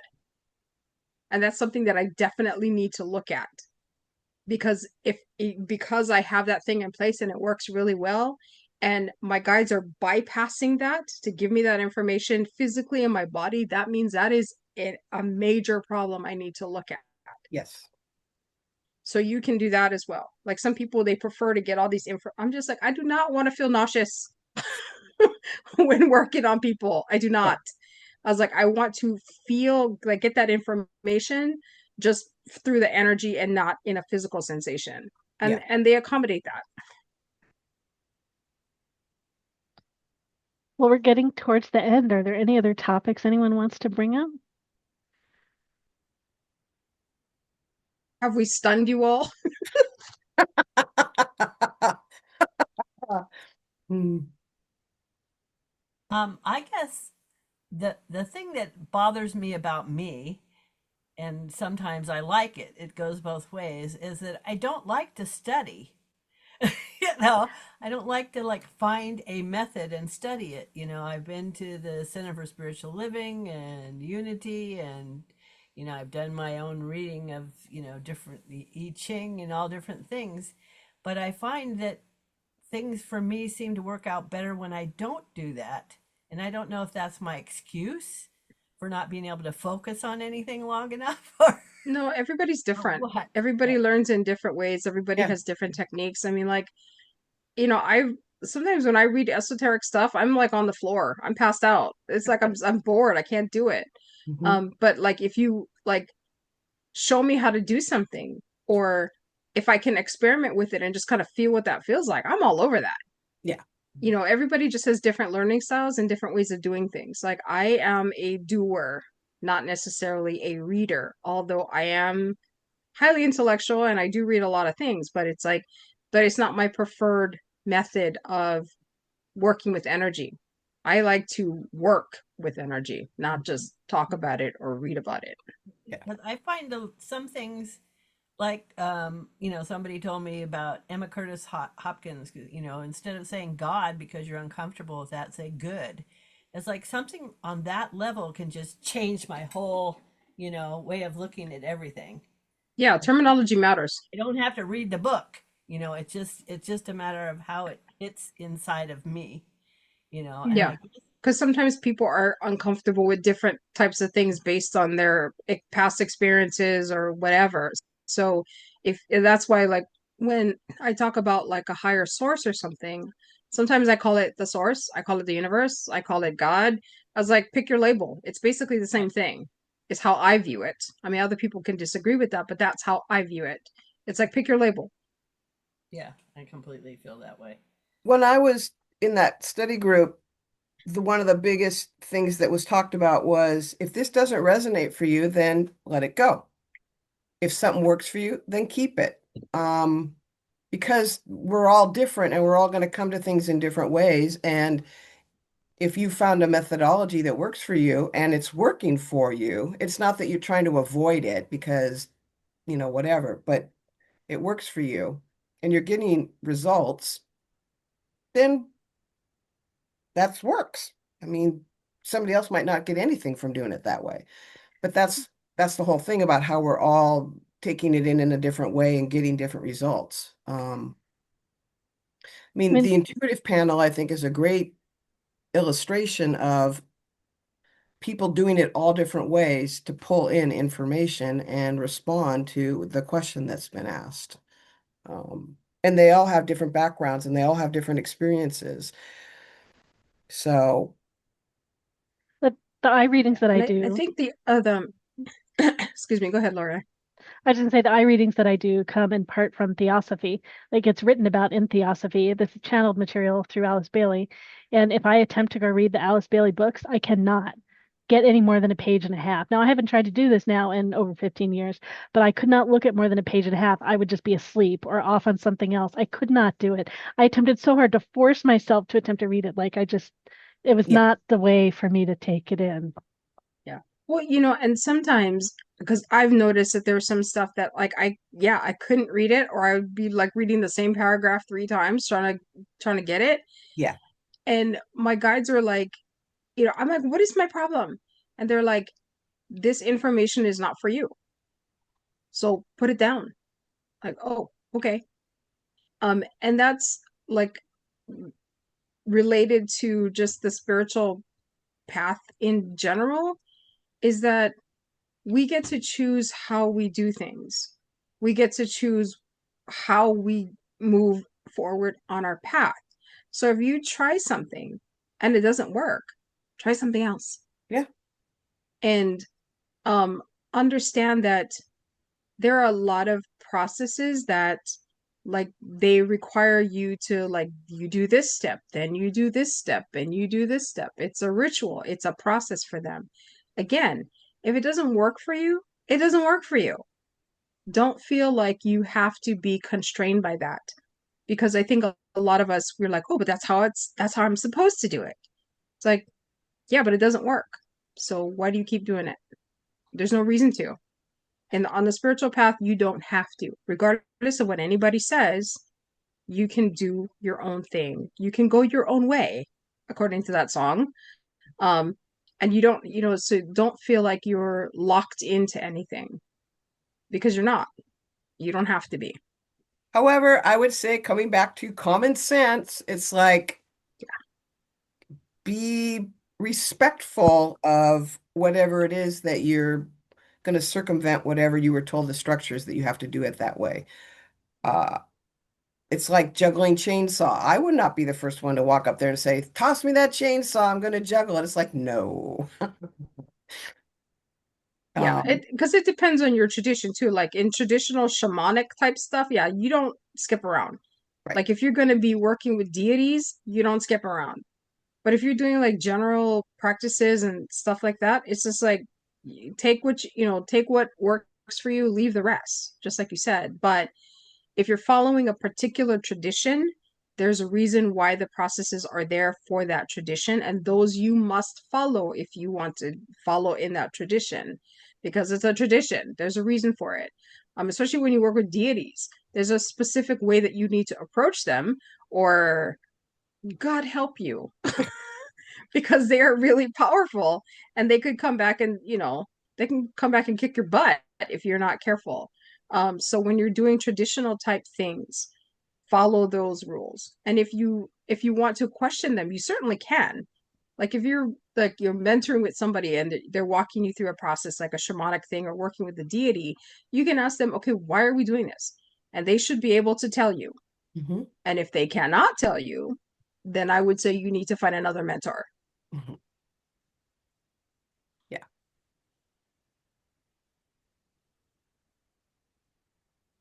Again, stunned silence. No, this is fabulous to me, because like Good. I'm like, I don't know anything about what she's talking about, or she's talking about, or she's talking about, but I know I'm supposed to be here, and I'm getting confirmation, and I'm finding I'm impatient with myself now because feel like I need to be more. Well- I like what I am, but I feel like I need to be more in order Well- to be whatever it is I want to be, which I'm not sure what is. But I just put in the chat that we have the practice circle tomorrow. So often a step for people is just getting more practice, letting yourself explore and see what your gifts are, see what can come through you in whatever way.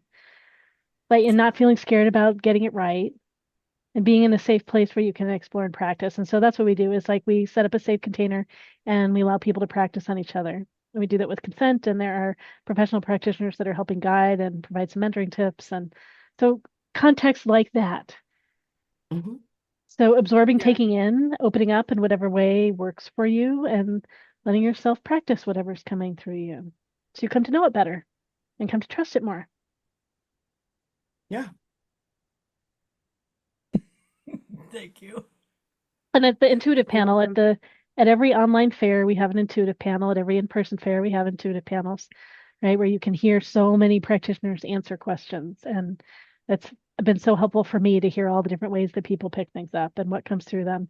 Because I'll have like a little vague awareness of something that I don't recognize as a thing to pay attention to. And then when someone else starts talking about it, I immediately can go like I'm feeling that over there.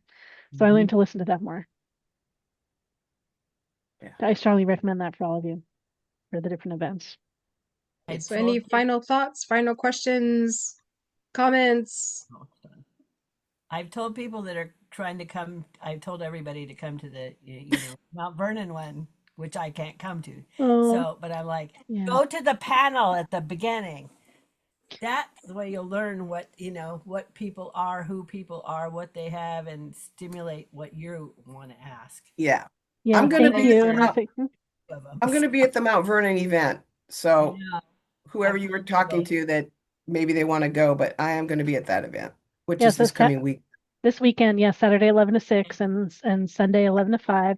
We have a special Yeah. event Saturday evening, another special event Sunday morning. And I've gotten requests from a number of the practitioners and vendors that we experiment with having the intuitive panel at 10 a.m. So for Bellevue, we're going to experiment with having it at 10 a.m. So we will be doing that in some cities.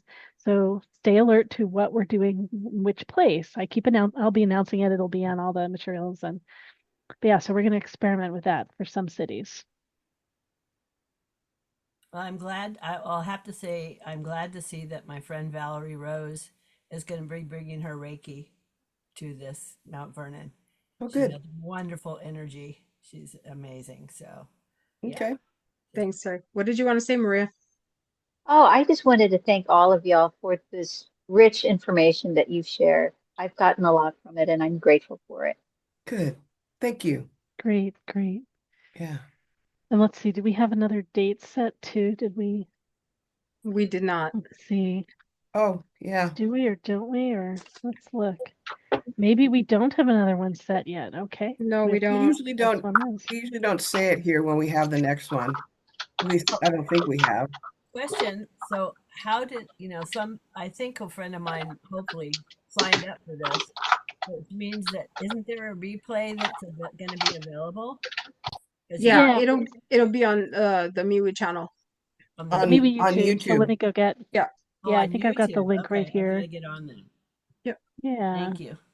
Here's. And it might take a couple days for it to post, but you can also find earlier ones on there. And Lorelei also has interviewed a lot of different practitioners. That's always interesting to watch those as well. So Yeah, the bottom link Did you right say there. it's So that's on what it looks like. YouTube? Mhm. yeah, Is that Yeah, where it is? YouTube MeWe Fairs. Yeah, that's where these get posted. Oh, Along with okay. all of our online fairs, our online business fairs, that first hour of the intuitive panel and the introductions goes there. When we've done panels over the last years, we've got all those up there. We've got hundreds of Oh, videos. cool. Yeah. Okay, great. Thank you. Yeah, You're thanks welcome. everybody. This was fun. I enjoyed yeah. this. I'm glad you came, Ann. Thank you. Great. Okay, Glad so last everybody chance. came. Anyone else has something else? Thank Yeah. you, everyone. You're welcome. You're welcome. Thank you for coming. Yeah, thank you everyone for bringing all the things that you are bringing and your interest, and just anyone else. If there's any last bits, go ahead and unmute and share. Going once, going twice.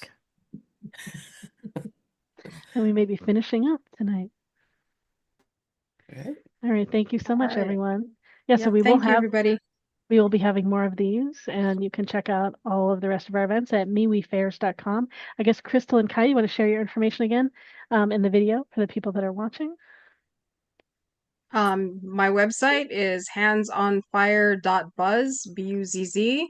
I have lots of blog posts on there if people want to just dig through there and see what interests them. And yeah, that's where you can find me. You've got a course on shielding, right? There's a lot of different things that are, right? Yep, it's like my audio courses on there. You can get my books there, or links to my books are there. And then the other other interviews and stuff I've done, all that's linked on the website as well. So And Kai, you're not going to be in the Mount Vernon one? I am not. Okay. I was very adamant. It's I too am- far for me. I know. figured that. I figured that. Yeah. Yeah. Yeah. It is. It's a bit of a drive. I might And have Chris- some. You do phone consults too, right? Yeah. Yeah. I have two people that need to talk to you, whether they will or not. And if they Well, want- Invitations. when they're If ready, they they're want- ready. If they not, have a- then not. They have a sponsor right now, me, so they'll be covered. Do, do we think that's important? In order to help someone, we need them to want or to ask to be helped?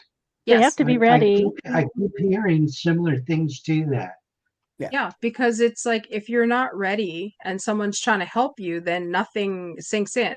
Like you have to be like emotionally, spiritually ready to deal with whatever it is. And so I always tell people, I get people who talk to me all the time and be like, I really need to come see you. And I'm like, okay, well, let me know when you're ready. Because it's like unless you're ready, nothing's gonna work. Like you're not gonna be able to do what is required to make that change, because that's what it is. It's being ready to change something, being ready to solve an issue, unravel a problem. You need to be ready to do that, and if Yeah. you're not, it's not going to matter. And some people are like right on that edge and they want a little bit more support to get ready, but they're ready for that. They have to be ready for whatever you're going to be doing with them. We used to call it willing to be willing. Yeah. Yeah. Yeah. And Crystal, so- yeah. I'll introduce myself again. So I'm Crystal Novak. I'm a psychic, conscious channel. I also do energy work. You can find my website at iknowstuff.me, or you can reach me at email at crystal@iknowstuff. Crystal@iknowstuff. Do you know stuff? I do know stuff. Like Tyrion Lannister? I don't know about all of that, but when Yeah, we're it's sitting Crystal on at the I know. Go ahead. I just say When- it's Crystal at iknowstuff.me. Yeah, thank you. And yeah, you're welcome to check out my website and stuff. And I also work with Zoom. I have a little ebook on there as well. It's called The 5 Daily Steps to Self-Mastery. And if you want to purchase that there, it's an ebook. It'll just come to your computer if that's what you want to do. And that was kind of my warm-up book to writing the larger book that I'm in the process of writing now. So that's not ready for publication yet, but it's very close. Yeah, it's getting there. So, Great. And so it's I'm a pleasure to have met all of you this evening, and hopefully we'll get to see you again. I'm Lorelei Shamayo. You can find out more about my intuitive eye readings at intuitiveeyereadings.com, and all the events I do at MeWeFairs.com. Great. Thank you so much, everyone. We appreciate you being here. Oh, and Lorelei, Chris, Yeah. who you helped to learn how to start a business, Chris Davis. Yeah, she's rented space in a commercial kitchen. She's made some fire cider, which is something that I've never tasted anything like it. It's fabulous. So thank you for helping her take the steps. No, Yeah, you're welcome. I'm very excited. I got to try it's it. gonna be Whew, amazing. Thank you. You're welcome. I appreciate all the ways that we, like all three of us, and all of us that are here, the ripples that we make right across the universe, all the impact that we make. It's great.